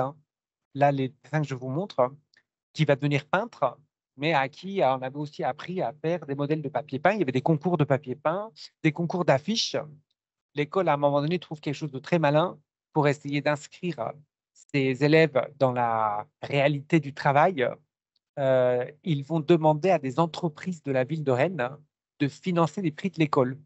Donc, par exemple, on avait le prix Pierre Graff, et c'était généralement des affiches, le prix de la Fête fédérale internationale de gymnastique de femmes françaises, et qui mettent 500 francs, par exemple. Il y a un concours d'affiches, le premier prix, elle est 500 francs. Et après, l'entreprise va se servir de l'affiche pour sa publicité. Donc ça, c'était aussi assez amusant. Et on a retrouvé, pareil, pas mal d'éléments comme ça. Et là, vous avez cette grande fête de 1931 qui est vraiment une sorte d'apothéose de l'école, avec l'affiche qui est faite par Jean-Julien Lemordant, un des grands artistes formés aux Beaux-Arts de Rennes, un catalogue d'expositions avec tous les meilleurs élèves depuis la création de l'école qui sont exposés, avec entre 2 et 10 œuvres par élève, plusieurs centaines d'œuvres. L'État va faire l'acquisition de pas mal d'œuvres dans cette exposition qu'elle va mettre ensuite en dépôt au Musée des Beaux-Arts. Et donc, on a là, avec cette fête, une vraie documentation qui fait le résumé des 50 ans passés. Là, je vais aller un peu plus vite, mais du coup, il faut conclure évidemment par le sujet qui nous intéresse là, c'est-à-dire la poursuite de la formation à Paris. J'ai fait exprès de mettre tout ça avant d'arriver à l'École des Beaux-Arts de Paris pour aussi montrer que proportionnellement, le temps passé là-bas était plus important. En fait, on a déjà fait beaucoup de choses quand on arrive ici. La ville de Rennes considère que cette école est avant tout une école pour former des artisans d'art qualifiés. Si il y a des artistes qui se confirment, c'est un super bonus. Et dans ces cas-là, ces artistes, ces jeunes étudiants artistes sont encouragés à passer le concours des Beaux-Arts de Paris. C'est une suite normale de la formation. Ce n'est pas un plus, c'est normal pour ceux qui veulent devenir artistes. La ville leur paye leur séjour à Paris. Donc, la ville va payer le logement, va donner une bourse pour que ces élèves puissent venir entre 1 et 3 ans, parfois, aux frais de la ville, s'inscrire en général à l'Académie Julian et à l'École des Beaux-Arts, ce qui est assez classique. Souvent, même les élèves des Beaux-Arts étaient aussi inscrits à l'Académie Julian pour s'entraîner et pour passer le concours du prix de Rome. Alors, on a par exemple là des traces de ces passages chez la plupart de ces artistes. Là, Pierre Gall, le directeur du musée dans les années 30-40, il a été dans l'atelier de Cormont. Il a fait des petits croquis comme ça dans l'atelier de Cormont qui sont annotés avec des dates. Ça, c'est très intéressant parce que ça rend les choses très vivantes. Et on a dans les collections de l'École des Beaux-Arts à Paris des prix conservés gagnés par les Rennais. Là, je vous en montre quelques-uns. Les prix de dessin. Jules Ronsin, qui va être aussi le directeur de musée pour les Académies d'Hommes, les concours de demi-figure. Là, c'est Louis Roger, Jean Ronsin. Donc ça va jusque dans les années 30. Il y a pas mal d'esquisses. Jules Ronsin, qui a été le premier directeur rennais du Musée des Beaux-Arts, est un des artistes qui a eu le plus de prix. Il y a plein d'esquisses. C'est très, très passionnant d'étudier les fonds de l'école pour ça. Donc, vous voyez, on avait quand même un matériel pour l'exposition, en fait, qui est plus venu du coup des Beaux-Arts de Paris que des Beaux-Arts de Rennes. Et l'une des exercices les plus récentes, c'est celle d'Udus, qui n'était pas dans l'exposition parce qu'elle dépassait le cadre de l'exposition et qui est aussi conservée ici. Alors ensuite, ces artistes passent au prix de Rome. Louis Roger va être un peu le premier porte-drapeau de l'École régionale des Beaux-Arts de Rennes. Il va passer plusieurs fois le concours de Rome. Une première fois en 95, vous avez le dessin qui est complètement à gauche, il ne va pas l'avoir. Une deuxième fois en 97, il va passer logiste, il va faire le tableau, qui est aujourd'hui au musée de Narbonne, que vous avez à droite. Et une troisième fois, il va cette fois marcher avec un tableau un peu étrange, Hercule entre le vice et la vertu. En 1899, il a le prix de Rome et c'est le premier prix de Rome de la ville de Rennes. Du coup, cet artiste ne va plus tellement rentrer à Rennes, il va rester travailler après à Paris, mais ses liens avec Rennes vont être permanents puisqu'il est toujours privilégié dans les commandes publiques là-bas. Quand l'État achète quelque chose, les œuvres vont automatiquement à Rennes, etc. Et là, pareil, on a d'autres tableaux de logistes qui n'ont pas gagné et qui sont aujourd'hui au Musée des Beaux-Arts de Rennes. La ville, quand ces petits passent en logiste, parfois, quand ils n'ont pas le prix, la ville leur achète le tableau pour les encourager, qu'ils aient un peu d'argent, et les encourager à continuer peut-être à passer une deuxième fois le concours. Donc là, Jean Ronsin, et ici, 1938, André Chauchon, qui a le deuxième prix avec le cadre d'origine, avec l'étiquette qui est toujours au Musée des Beaux-Arts de Rennes, le thème du travail. Et là, en 1943, Yves Trévédy, qui a de nouveau le prix de Rome, c'était notre deuxidonc prix de Rome. Le tableau donc est conservé ici. Yves Trévédy est un artiste abstrait. Après, évidemment, pour son prix de Rome, à cette époque-là, quand il est jeune, il est ami avec Maurice Denis. Donc, il est très influencé par Maurice Denis. Et puis, en est Vichy, les sujets sont plus classiques, les sujets donnés par l'école. Donc, il va faire ce tableau qui est assez classique. Et là, encore une fois, on parlait de l'étude du parcours de ces artistes. Trévédy est un artiste qui est, je trouve, assez intéressant. J'ai récemment regardé l'ensemble de sa carrière. Un artiste abstrait qui a été ensuite professeur de dessin à l'école polytechnique à Paris. C'est un artiste qui n'a même pas une page Wikipédia. C'est-à-dire c'est un artiste qui n'existe pas. Alors qu'il a été prix de Rome, il n'y a rien sur cet artiste.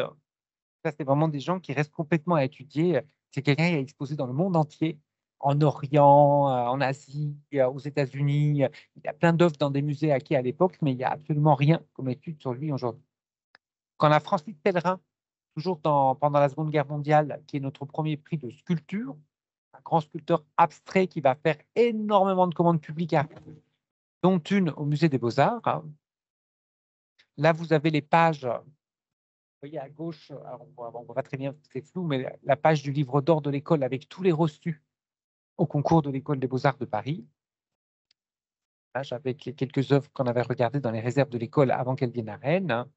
Et après, pareil, quand ils vont à la Villa Médicis, souvent les travaux envoyés, les envois de Rome, quand ils étaient achetés, étaient aussi envoyés à Rennes.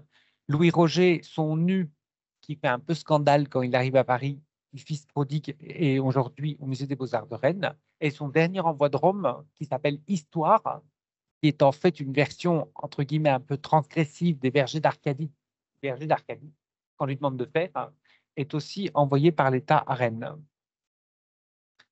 Alors, du coup, je vais conclure avec cette image. Alors, qu'est-ce qu'on peut conclure de tout ce que je viens de dire?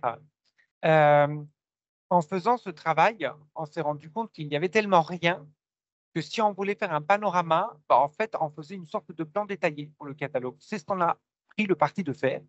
Donc, du coup, le catalogue, vous avez ici, vous voyez, qui est assez gros, qui fait 350 pages.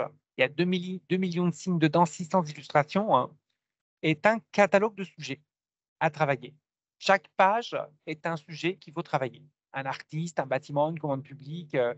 Il est divisé en 3 parties, l'histoire de l'école, les commandes publiques à Rennes, les artistes. Il y a un dictionnaire de 120 artistes à la fin. Et on s'est rendu compte d'une chose assez intéressante. Moi, je voulais faire des comparaisons. Il n'y a aucun catalogue comme ça sur aucune école de région. C'est très étrange. Ni sur la fin du 19e, ni sur le début du 20e. Des écoles très prestigieuses comme Bordeaux, par exemple. Je pense qu'il y a eu des travaux universitaires, mais il n'y a rien qui a été publié. Bordeaux, Lyon, Dijon, qui sont quand même des écoles des beaux artistes. Donc ça, c'est quelque chose qui a travaillé un peu partout. En fait, il faudrait qu'il y ait une exposition comme ça par région pour déblayer et qu'ensuite on colle tout ça ensemble pour voir comment ça marche, puisque on a aussi vu que nos artistes, ils avaient des postes professeurs après à Nice, à Dijon, à Bordeaux. Du coup, les artistes se forment à Paris, ils rentrent chez eux et après, ils ont des affectations, comme aujourd'hui, un peu partout en France. Donc là, on en parlait à la communication d'avant, il y a un réseau qui n'est pas qu'un réseau parisien, qui est un réseau général français, qui est entièrement à reconstituer et qui permettrait aussi de mieux comprendre comment est-ce que tout ce réseau régional alimente l'École des Beaux-Arts de Paris. Moi, ce qui m'intéressera beaucoup, on en avait discuté avec Alice Tomine quand on avait parlé de cette magnifique base des élèves de l'école, c'est qu'on voit quelle est la proportion de gens qui ne viennent pas de Paris dans cette école. Au 19e siècle, je suis sûr que c'est plus de la moitié des élèves. Et quelle est la proportion d'élèves qui viennent de chaque école de région? Ça, c'est des comparaisons qui vont être absolument passionnantes à faire et très éclairantes. Enfin, une dernière chose, je pense aussi que si tout ça n'est pas étudié, du moins pour la période dont je parle, c'est-à-dire avant la Seconde Guerre mondiale, c'est tout simplement aussi parce que toute la peinture pratiquée, la formation faite dans ces écoles est considérée comme pas bonne aujourd'hui, on l'aime pas. C'est de la peinture figurative. À Rennes, dans les années 20, on ne peut pas s'attendre que les élèves fassent du cubisme à l'école parce que d'abord, ils vendraient ça absolument à personne. Et en fait, c'était complètement hors propos. C'est là où je parlais aussi du regard décentré. Il faut à un moment donné comprendre qu'une ville de, je dis n'importe quoi, 100 000 habitants au début du XXe siècle, ce n'est pas Paris. Donc, on ne peut pas s'attendre à ce que les gens fassent la même production à vendre qu'ici.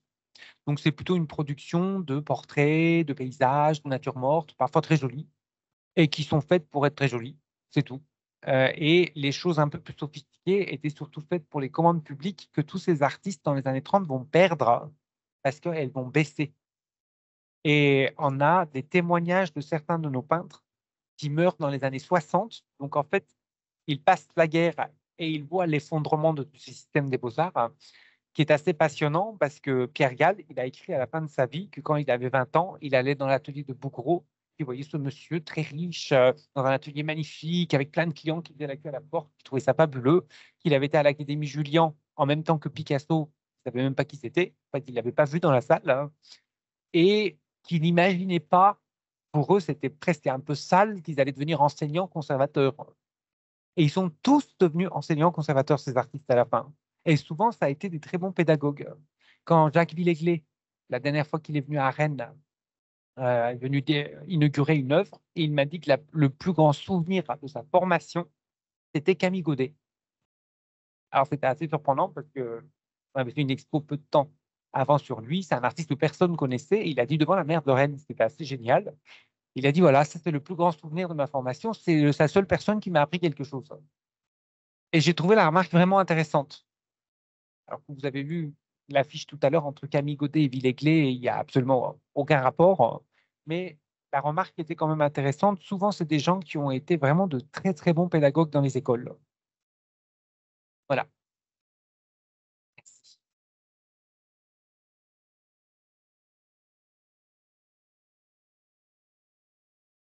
Je Merci. viens rebondir tout de suite. Merci. Parce que d'abord, ça confirme pour l'exemple rennais ce qu'on peut supposer de la façon dont ça fonctionnait. Alors en effet, aujourd'hui, c'est peut-être une des raisons pour lesquelles ce n'est pas étudié. On n'aime pas dire que les écoles en région étaient des écoles, d'une part, principalement d'art appliqué. Si l'école de Marseille au XVIIIe siècle a un certain essor, c'est pour l'architecture maritime et parce qu'à un moment, il y a la faïence marseillaise qui explose, comme on dit aujourd'hui. Et on n'aime pas dire qu'on envoyait les meilleurs à Paris. Non, c'est le cas, et c'est le cas jusqu'à très tard. Et moi, à vrai dire, c'est encore le cas aujourd'hui. C'est-à-dire que l'École des beaux-arts de Paris ne délivre pas le même diplôme que toutes les autres écoles en région, ce qui permet, parce que c'est interdit en France d'avoir 2 DNSEP. Mais ici, aux Arts de Paris, ce n'est pas un DNSEP, c'est un diplôme d'école qui donne exactement le même grade universitaire, mais ce n'est pas le même diplôme. Ce qui permet à des diplômés des écoles de région, il y a eu un diplômé de Marseille, qui ils reviennent ici. Pourquoi? Parce que le cluster économique de l'art contemporain, enfin de la création contemporaine, il est à Paris et il s'est même renforcé depuis 1968. Il y avait plus une économie de l'art décentralisée avant la décentralisation qu'aujourd'hui. Donc ça, le fait que les meilleurs allaient à Rome, que Paris n'était qu'une étape vers Rome, dans le meilleur des cas, ça, on ne peut pas trop dire ça non plus. Enfin, Rome, c'était la Villa Médicis. Et puis enfin, que je disais, sur l'histoire longue des institutions, il y a quelque chose qui perdure et qu'on n'a pas étudié. C'est le cas à Rennes, c'est le cas à Marseille. Par exemple, Marseille, c'est une ville où il y a toutes sortes des artistes qui ont toutes les pratiques du monde. Mais il y a une histoire de la peinture à Marseille. Et moi, je n'ai pas eu le temps de le faire. Le Covid nous a quand même bien planté sur plein de trucs. Il y a une histoire de la peinture à Marseille par rapport à l'école. Comment ça s'est passé? Les peintres, pourquoi Marseille devient l'école de support surface à un moment, puis après non, mais ça devient l'école de support surface. Et il y a donc une école, quelque chose qui perdure jusqu'à aujourd'hui. On a essayé d'expulser la peinture de l'école d'art de Marseille dans les années 90 et elle est rentrée par la fenêtre. Et l'autre chose qui m'amusait à Marseille, c'est que César, le sculpteur, a enseigné à Marseille. Et il semble qu'il y ait dans ces murs quelque chose qui fait que à chaque génération d'élèves, d'étudiants et d'étudiantes, il y a des assemblistes, des sculpteurs qui assemblent des choses. Et un sculpteur qui a compté beaucoup à Marseille, qui est mort trop tôt, bon, on meurt toujours trop tôt de toute façon, mais euh, Richard Baquet, parfois je rentrais dans les ateliers, je disais, mais vous avez regardé un peu ce que Baquet faisait il y a 30 ans. Et toute cette histoire, parce que au lieu de, si on oublie un petit peu de décrire l'histoire par les ruptures, on aime bien faire ça en France, et de dire, ben voilà, on va prendre les histoires par les ruptures.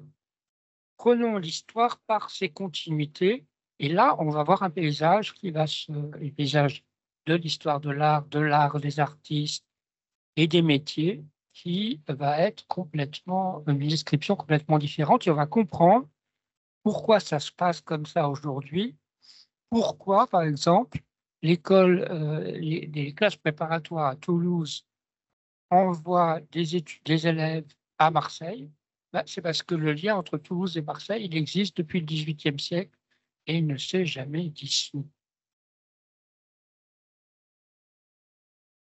Est-ce que quelqu'un veut poser une question? On a une question en tout cas de Philippe Saint-Quini qui est en ligne et qui demande si il y avait des élèves étrangers dans les écoles en région, notamment à Rennes. Alors, à Rennes, des élèves étrangers, du moins au début du XXe siècle, On en a, non, pas vraiment. Alors ici, il devait y avoir, c'est vrai qu'on n'y pense pas, mais il y avait des Européens, il y avait probablement des Polonais, des Alsaciens, parce qu'il y a des vagues d'immigration, notamment après la guerre de 70. Mais étrangers, non, ça c'était plutôt à Paris. Il n'y en a pas autant qu'à Paris. Il n'y en a même quasiment pas. Je pense qu'il n'y a pas le même prestige par rapport aux Beaux-Arts de Paris pour les étrangers. Je sais que Louis Roger, par exemple, quand il a enseigné ici, parce qu'il a enseigné ici, il était très copain avec Devant Bèze, qui a enseigné aussi ici. C'est un petit cercle d'amis. Ils avaient tous beaucoup d'élèves étrangers. Jean Boucher, par exemple, c'est une star en Chine. La ville de Cesson-Sévigné a prêté ses sculptures. Cesson-Sévigné, c'est juste à côté de Rennes, pour une exposition qui a tourné en Chine. Il y a eu 700 000 visiteurs parce que le plus grand sculpteur chinois du début du XXe siècle a été formé par Jean Boucher à Paris. C'est assez génial, alors que c'est un sculpteur dont les gens ne se rappellent pas très bien à Rennes. Voir que ça reste à cause de cette formation, ça reste quand même des figures importantes pour l'étranger. Et Si à vous voulez Marseille, prendre la parole. la situation marseillaise est différente dans son histoire. La place de l'immigration à travers le temps, puisque c'est une ville, les Phocéens venaient de la mer. Et il y a là aussi un sujet d'étude qui a été un peu défriché par quelqu'un qui s'appelle Alain Père, qui a écrit sur la peinture à Marseille, d'ailleurs, et qui a écrit sur une histoire que moi j'aime beaucoup, qui est les peintres prolétaires. Il y a il y avait, alors là on est dans les années 30, au moment du Front populaire et un peu avant, des ouvriers, des dockers, des ouvriers dans les différentes usines qui existaient, qui avaient une production artistique et une production artistique politisée, c'est-à-dire qu'il s'agissait de rendre compte de la vie du prolétariat. Et ces gens étaient suffisamment organisés pour que la première maison de la culture, il y a eu deux vagues de maisons de la culture en France. Il y a eu la vague qu'on connaît de Malraux, la première c'est Bourges, et puis Amiens, etc. Mais avant cela, pendant le Front populaire, il y a des maisons de la culture. Il y a une maison de la culture à Paris, mais la première en dehors de Paris, c'est à Marseille, et c'est créé par cette association des artistes prolétaires. Et là encore, quand on regarde, il y a une tradition d'artistes prolétaires à Marseille, et là qui va rencontrer l'immigration, évidemment, et les différentes immigrations, les différentes vagues d'immigration, alors moins de la guerre de 1870, mais de la décolonisation des Italiens, beaucoup, et puis les Espagnols au moment de la guerre civile et après. Dans le cas de Rennes, je rebondis juste, en fait, c'est un peu l'inverse. La Bretagne, à la fin du 19e, au début du 20e siècle, il y a une immigration inversée. En fait, c'est les Bretons, les immigrés, parce qu'ils viennent tous à Paris, c'est une région très pauvre. Et d'ailleurs, le texte qu'Alice Domine avait fait dans le catalogue de Rennes 1902 est très bien pour ça, parce qu'il montre, en fait, essaie de faire une comparaison entre la proportion d'élèves bretons à l'école et la proportion de Bretons qui venaient s'installer à Paris pour travailler. Une région très, très séduisante, en fait, à la fin du 19e siècle.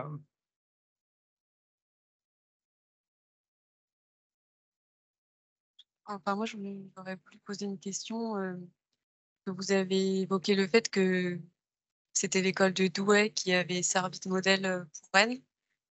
Et justement, je me demandais aussi bien actuellement que, enfin, pour le 19e siècle, on a quand même l'impression que Paris, comme vous disiez, aspire un peu tous les élèves de région.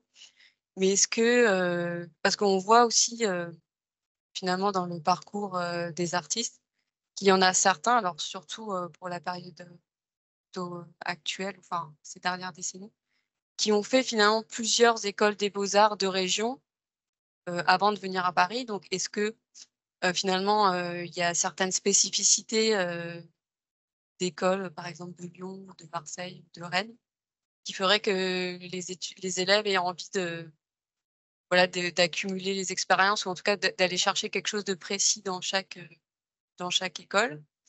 Et autre question, en fait, est-ce que, justement, au-delà de cette relation un peu, hiérarchique avec Paris, est-ce que, les écoles de région ont d'autres liens ensemble?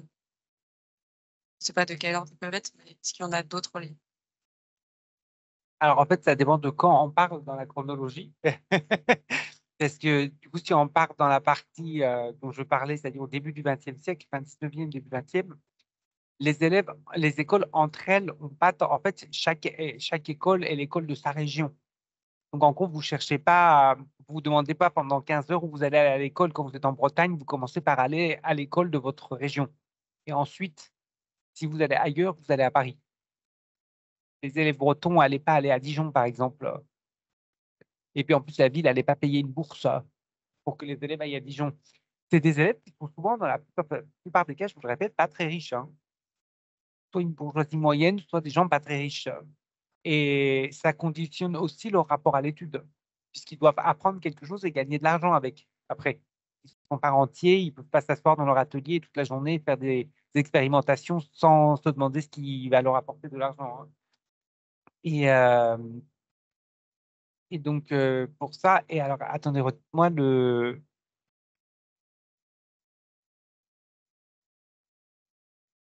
Bah, en fait, moi, la seule fois où je l'ai vu, c'est quand ils demandent des informations pour se créer. Ils demandent des plaquettes, des choses comme ça. Mais en dehors de ça, non. Après, c'est les élèves eux-mêmes qui cherchent des postes ailleurs, mais une fois que ces élèves ont terminé. Et par rapport à Rome, dans les années 20-30, il y a quelque chose qui se diversifie beaucoup. Moi, je l'ai vu dans les élèves de Rennes. Il ne faut pas oublier qu'il y a aussi la Villa Abdeltif. Il y en a beaucoup qui vont à la Villa Abdeltif en Algérie. Et il y a la Casa Velasquez. Et il y en a, pour le coup, qui vont essayer d'enchaîner les trucs. Quand ils n'ont pas la Villa Médicis, ils vont à la Villa Abdeltif. Après, ils vont à la Casa Velasquez. Notre dernier prix de Rome, par exemple, il a fait d'abord la Villa Médicis, après la Casa Velasquez. C'est plutôt dans ce sens-là qu'il bouge avant de trouver un poste.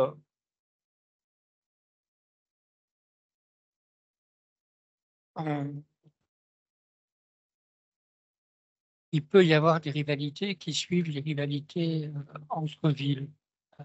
Par exemple, c'est le cas entre Marseille et Aix. L'école d'Aix va se créer 50 ans après celle de Marseille, qui est créée en 1753. Et elle se crée contre l'école de Marseille parce que les Aixois trouvent que c'est une école trop à appliquer et qu'ils veulent créer une école qui soit plus, qui réponde plus aux envies de commande de la bourgeoisie aixoise, de tableaux et de sculptures. Et ce qui est amusant, c'est que jusqu'à aujourd'hui, on parle d'opposition très bien entre les deux écoles et les équipes, etc. Mais c'est pas la même école, Aix et Marseille. On n'y fait pas la même chose, etc. Et un des facteurs d'explication à la question que vous posiez, c'est peut-être justement le fameux classement des écoles. C'est-à-dire qu'on commence par une école départementale ou municipale, départementale, et après, on va dans une école régionale. Il faudrait voir, c'est si on quitte sa région, euh, ce qui est possible. Mais si on quitte sa région, ça peut être pour des histoires familiales, etc., ou des questions de mobilité à partir du début du XXe siècle liées à l'industrialisation. Mais il faudrait quasiment faire une étude de parcours chacun et chacune pour voir comment ça se passe. Et parfois aussi parce que certaines écoles ferment durablement ou temporairement, et donc il faut continuer ses études ailleurs. Mais votre question, en fait, elle a plus d'actualité aujourd'hui. Papa, là, je vois dans mes élèves à Rennes, là, pour le coup, ils ne viennent pas tous à Paris. Il y en a qui partent à Limoges après ou qui passent les 3 premières années, qui vont faire les 2 années dans une autre école, à Nice, à Marseille. Ça bouge en fait entre écoles beaucoup plus maintenant qu'il y a 100 ans. Il y a 100 ans, c'était vraiment sa région Paris, sa région Paris. Et c'est tout. Ça ne bougeait pas beaucoup en transversal.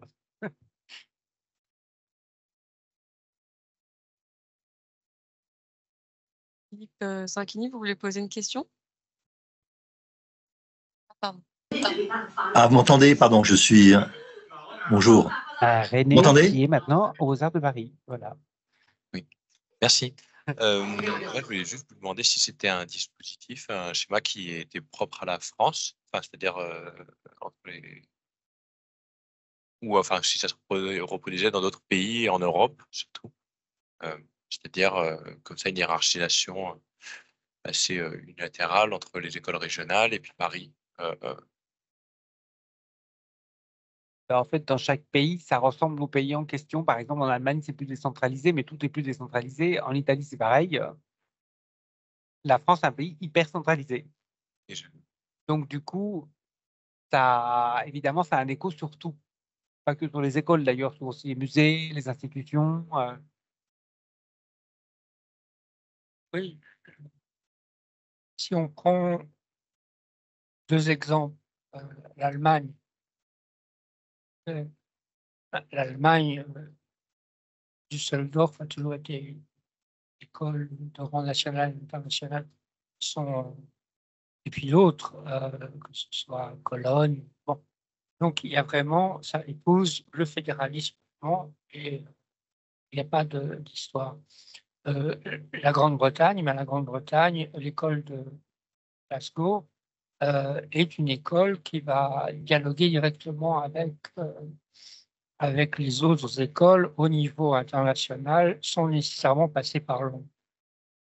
Alors que c'est vrai que les cas d'écoles en région ou en province qui dialoguent directement au niveau international avec d'autres écoles ou des musées ou des galeries, etc., c'est plus rare et de toute façon, c'est très limité dans le temps.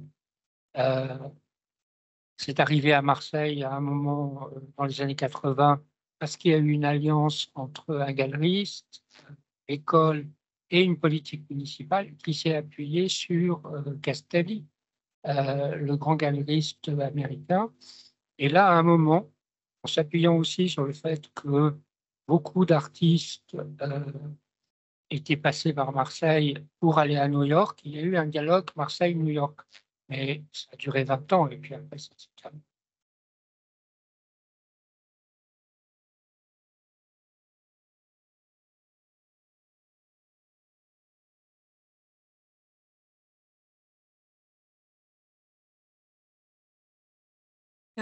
En fait, merci beaucoup, hein, c'était vraiment passionnant de vous entendre tous les deux l'un après l'autre. Moi, c'est pas vraiment une question, c'était plutôt une réaction donc par rapport à toutes ces œuvres scolaires produites dans l'école des Beaux-Arts de Rennes. Et en fait, je me demandais si vous aviez un peu, enfin, mais un peu une idée de comment ça a pu se faire dans d'autres écoles. Moi, j'ai en tête 2 exemples un petit peu différents. L'exemple de l'école des Beaux-Arts de Marseille, dont les dessins scolaires sont gérés par les archives municipales, si j'ai bien compris. Et Aix-en-Provence, là, en l'occurrence, les académies faites dans le cadre de l'école sont passées au musée. Et ce que je trouve assez intéressant, c'est que ça rejoint l'opposition que vous citiez, en fait, le fait que voilà, que Aix était plutôt une école artistique, donc du coup orientée musée, et Marseille étant peut-être voilà, sur les questions voilà, de rapport à l'industrie étant passé aux archives. Mais ce que je trouve aussi, voilà, et de façon plus générale, évidemment, ce qui est la question que ça pose, c'est le statut de ces œuvres qui sont en fait, est-ce que ce sont des œuvres d'art? Est-ce que ce sont des exercices? Est-ce que ce sont des archives? Et en fait, tout ce statut, il est extrêmement mouvant et ça va dépendre voilà, du regard qu'on leur porte, du recul qu'on peut avoir, de la qualité des artistes et qu'en fait, c'est au croisement de plein de facteurs. Alors, en fait, moi, je pense qu'il y a une difficulté pour ça. Si ces collections étaient du XVIIIe siècle, je pense qu'on aurait tout de suite fait rentrer au musée. la difficulté qu'il y a avec ces collections du 19e et du début du 20e siècle, c'est qu'on n'arrive pas à prendre du recul et on va juger sans arrêt ça en les comparant à ce qui se passe à la même date à Paris. Et donc, forcément, ça a toujours l'air moins bien et on oublie que c'est des travaux scolaires. Et Bon. Les œuvres des années 20 et 30 que nous conservons ne sont pas toutes bouleversantes. non, je parle à Paris, oui, mais on compare carrément à la scène artistique. Oui.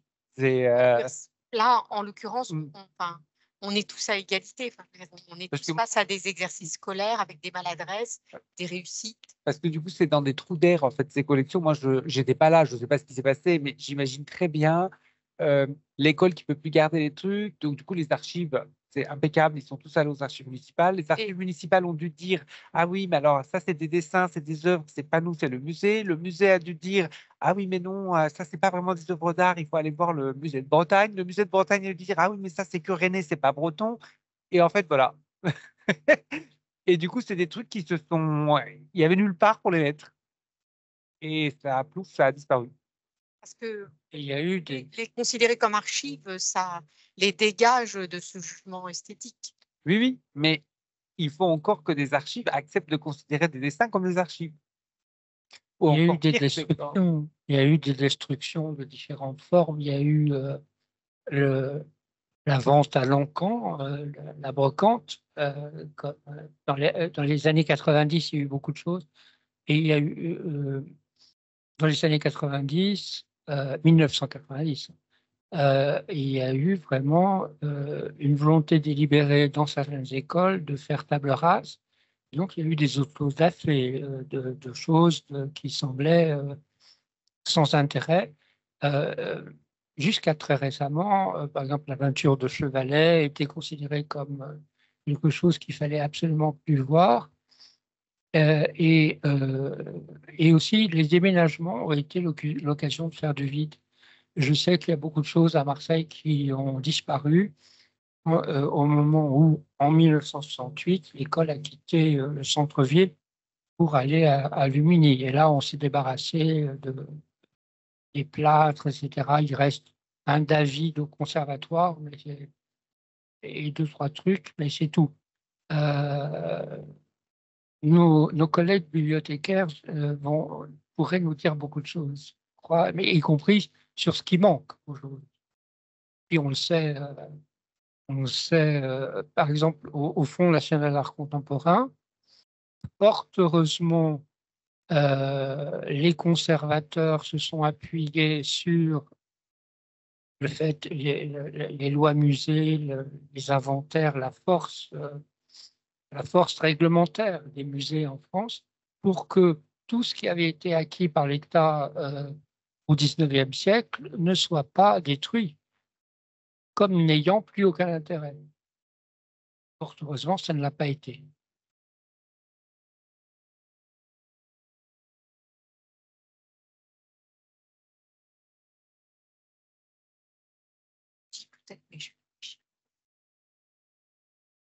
Moi, je voulais juste...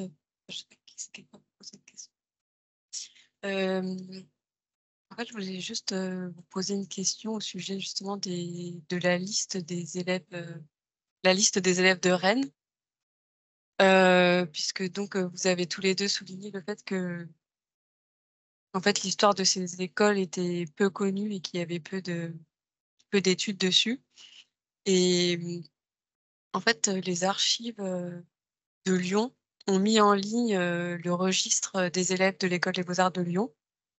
Donc, ce qui est très précieux pour nous, puisqu'on peut recouper pour savoir qui est passé par l'école des beaux-arts de Lyon avant de passer à l'école des beaux-arts de Paris.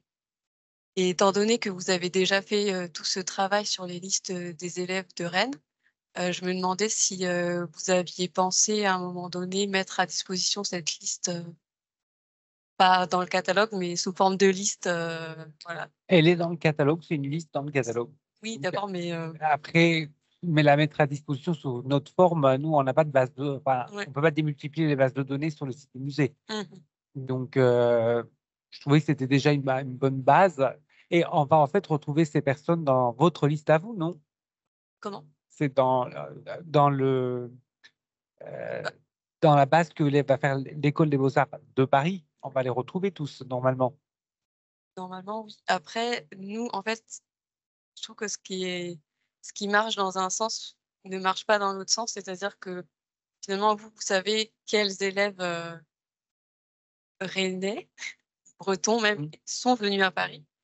Mais finalement, nous, dans nos registres, on sait quels sont les élèves qui sont nés en Bretagne ou à Rennes, mais on ne sait pas en fait s'ils ont vécu depuis leur naissance jusqu'au moment où ils sont à l'école des beaux-arts de Paris à Rennes, ou bien est-ce qu'ils sont restés 1 an à Rennes, par exemple.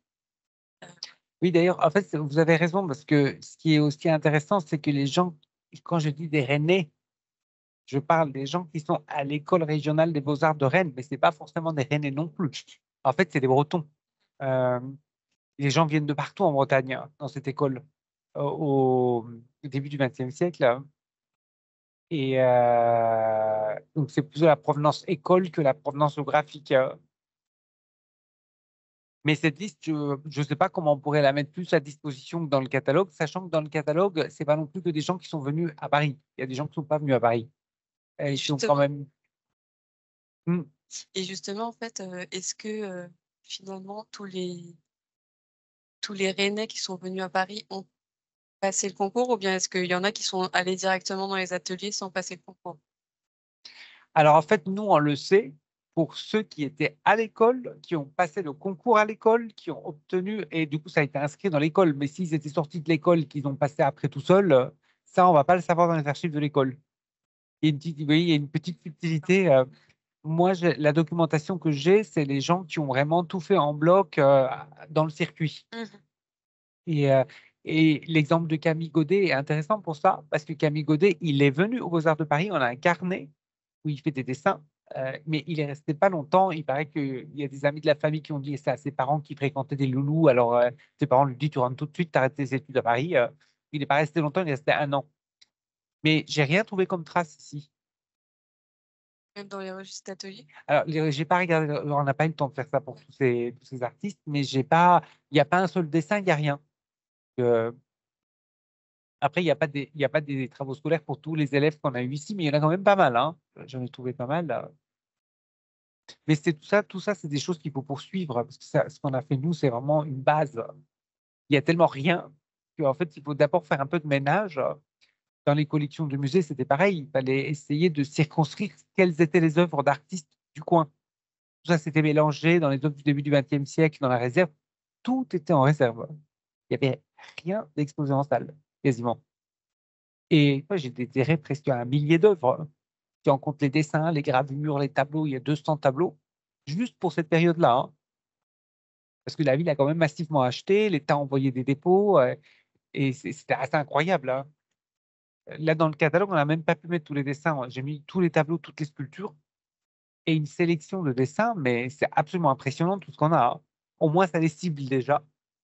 Et il faut une deuxième couche de nettoyage et d'études plus approfondies, hein. Et maintenant, après l'exposition, vous avez accroché, vous avez mis dans les salles Maintenant, permanentes. il y a une salle. Il y a une salle qui s'appelle Réalisme au pluriel, mais il y a deux murs de tableaux rennais qui n'avaient plus été exposés depuis les années 40. Enfin, depuis la guerre, quoi. Des tableaux d'ailleurs qu'il a fallu restaurer pour l'exposition, ils étaient dégoûtants. Et c'est des tableaux tout à fait passionnants parce qu'on a pas mal de tableaux de prix de jeunes artistes. Des gens qui ont 24-25 ans, qui font leur premier tableau pour passer tous ces gammes de prix qu'il y avait à Paris, en plus des prix de salon, hein. Et donc, on a plusieurs tableaux qui ont été primés, qui ont été achetés par l'État, envoyés à Rennes, hein. À la fois, on a des essais de logistes, on a des prix de Rome, on a des envois de Rome, et après, les tableaux de prix avec toujours les étiquettes des prix collées sur les cadres. Ça, c'est formidable, hein. Ça fait un bel ensemble pour suivre le parcours qui pouvait s'offrir à un artiste de cette période-là à Paris. Moi, je voulais juste revenir sur les femmes. Vous pouvez nous en dire un petit peu plus voilà, Alors, pour les femmes, durant comment cette période-là, s'est organisé leur entrée? Est-ce que ça a posé des problèmes? Parce que vous savez qu'à Paris, ça. alors en fait, Laborieux. je pense que ça n'a posé aucun problème. On n'a jamais vu la moindre trace de problème à Rennes. c'était assez proportionnel à un moment donné avec les garçons. En fait, les chiffres à Rennes n'ont jamais ni augmenté ni baissé. C'est ça qui est assez incroyable. L'école ouvre avec 300 élèves et l'école aujourd'hui a 300 élèves. Comme c'est toujours dans le même bâtiment, à la place, c'est pas étendu. Donc, c'est toujours une école avec 300 élèves. Et il y avait, dès la première année, presque une centaine de femmes. Hein. Et- Elles exposaient, et dans le dictionnaire, ça a été très compliqué parce que toutes ces dames se marient, changent de nom. Et moi, je suis partie des listes, évidemment, des gens qui sont entrés à l'école ici, des listes de gens dont on avait des œuvres au musée, je savais qu'ils étaient nés à Rennes. J'ai essayé de croiser toutes ces listes pour faire ma liste de 120 artistes, donc il en manque certainement dedans. Il y a quand même 35 artistes femmes, dont 4 dont j'ai trouvé des œuvres. Les autres, c'est des biographies de 5 lignes, entrée à l'école de Rennes, sortie de l'école de Rennes, concours aux Beaux-Arts de Paris. Maintenant, il faut trouver des œuvres pour faire le reste de la carrière. On a même quelquefois pas de date de mort. Donc, mais ça, vous voyez, ça, c'est pareil, comme je vous dis, c'était vraiment une base. Ça posait le truc. Il y a quand même une trentaine d'artistes femmes. Et Jeanne Malivelle, c'est quand même une figure de proue hein, dans les années 20.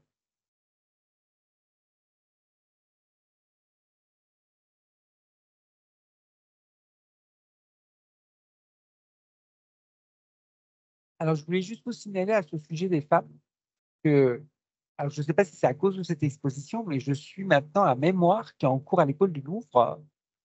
Avec l'étudiante voulait faire quelque chose pour les artistes femmes. Donc, du coup, je lui ai conseillé de se lancer, ce qu'elle a fait, sur euh, une étude comparative de l'ouverture de l'enseignement aux femmes sous la Troisième République dans toutes les écoles régionales. Alors, commencer par poser en mémoire le Master 1, Master 2 des bases et peut-être même continuer en thèse. Et d'ailleurs, je lui ai conseillé de venir ici et de regarder à partir de vos registres pour remonter en arrière. Ça, c'est un magnifique sujet. Très joli sujet. Et oui, j'ai retrouvé la question que je voulais vous poser. En fait, pour les femmes, est-ce que il y avait à Rennes une école de dessin pour les femmes? C'était assez accessible de préparer.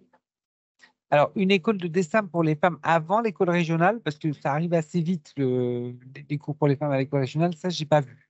Il devait probablement y avoir quelque chose, mais ça, c'est quelque chose que je n'ai pas vu. Je pense que quand je vais essayer de déblayer un peu le 19e siècle, je vais mieux comprendre, parce que l'école, en plus, au 19e siècle, n'a pas vraiment de bâtiment, elle est itinérante, donc du coup, j'imagine qu'à chaque fois, vous l'avez dit très justement, que l'école devait déménager d'un endroit à un autre, en jeter la moitié de ce qu'il y avait dans l'école. On n'a pas beaucoup de choses. J'ai les traces de 4-5 artistes, et encore parce qu'ils étaient liés au musée, mais c'est tout. Ça, on trouvera peut-être plus de choses en étudiant plus tard. Il y aurait, je vais dire les choses de manière un peu provocatrice, mais il y aurait une étude à faire sur les écoles d'art après, en faisant commencer après 68, pour commencer comme des lieux de violence faites aux femmes. Comment ça se fait? Pourquoi? On a vu dans différents cas, dans différentes écoles, etc. Moi, il me semble que derrière, il y a quelque chose de systémique qui a fait de ces écoles, qui étaient des lieux d'émancipation, de libération, aussi des lieux de violence sexiste et sans doute aussi de violence raciste, purement postcoloniale. Et ça, ce n'est pas du tout décrit pour le moment. Bon courage à qui s'y collera.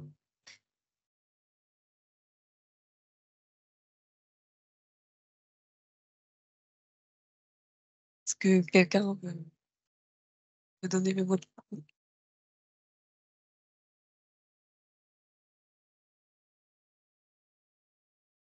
Du coup, juste pour aborder la manière dont on peut conserver donc des archives ou du patrimoine ou juste avoir connaissance de l'histoire des écoles des beaux-arts en région au XXe siècle.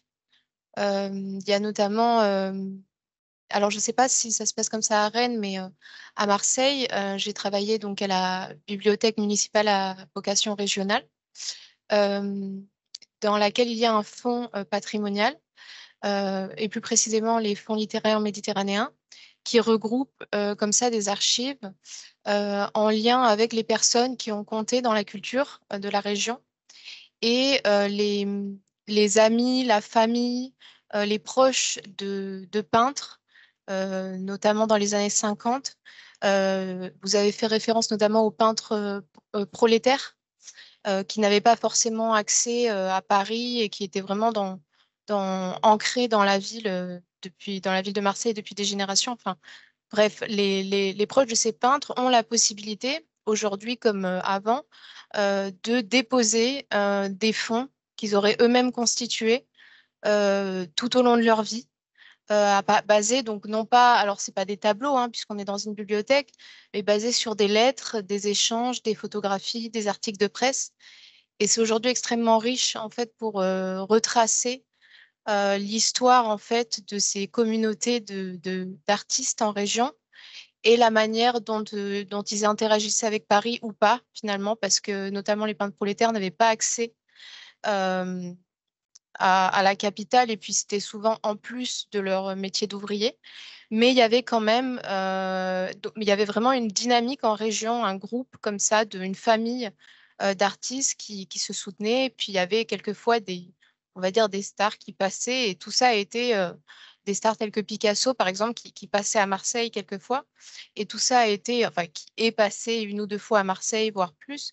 Et tout ça a été vraiment comment dire, conservé par certaines personnes qui aujourd'hui ont la liberté d'en faire don donc à cette bibliothèque qui ensuite évalue, on va dire, le fonds et estime qu'il faut le garder ou pas. Et ça reste très important finalement.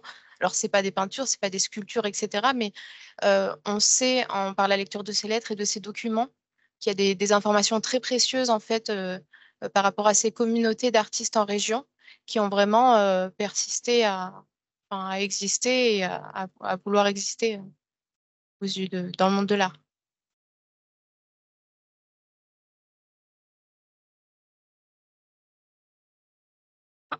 Un tout petit mot, c'est tout à fait juste, et je pense que derrière ce qu'on trouve, et ça m'a frappé quand j'ai fait le rapport en interrogeant toutes les directrices et directeurs d'école aujourd'hui, c'est à Marseille et à Toulon, on trouve très vite la place dans la société, la place de l'artiste dans la société provençale et liée à l'académie de Marseille, etc. Et donc toute une société, c'est-à-dire comment les artistes font société en Provence de manière très différente, par exemple, qu'en Lorraine, où là, on trouve aussi le territoire lorrain et même les deux Lorraines, hein, la Lorraine française et la Lorraine allemande, et comment les artistes font société de manière très différente en Bretagne et en Occitanie, par exemple. Ou, par exemple, aujourd'hui, une école qui va bien, qui est financée sans problème par les collectivités, c'est Bayonne-Biarritz. Et quand on demande, on dit, mais c'est l'école du Pays Basque. Et donc, les Basques payent pour leur école.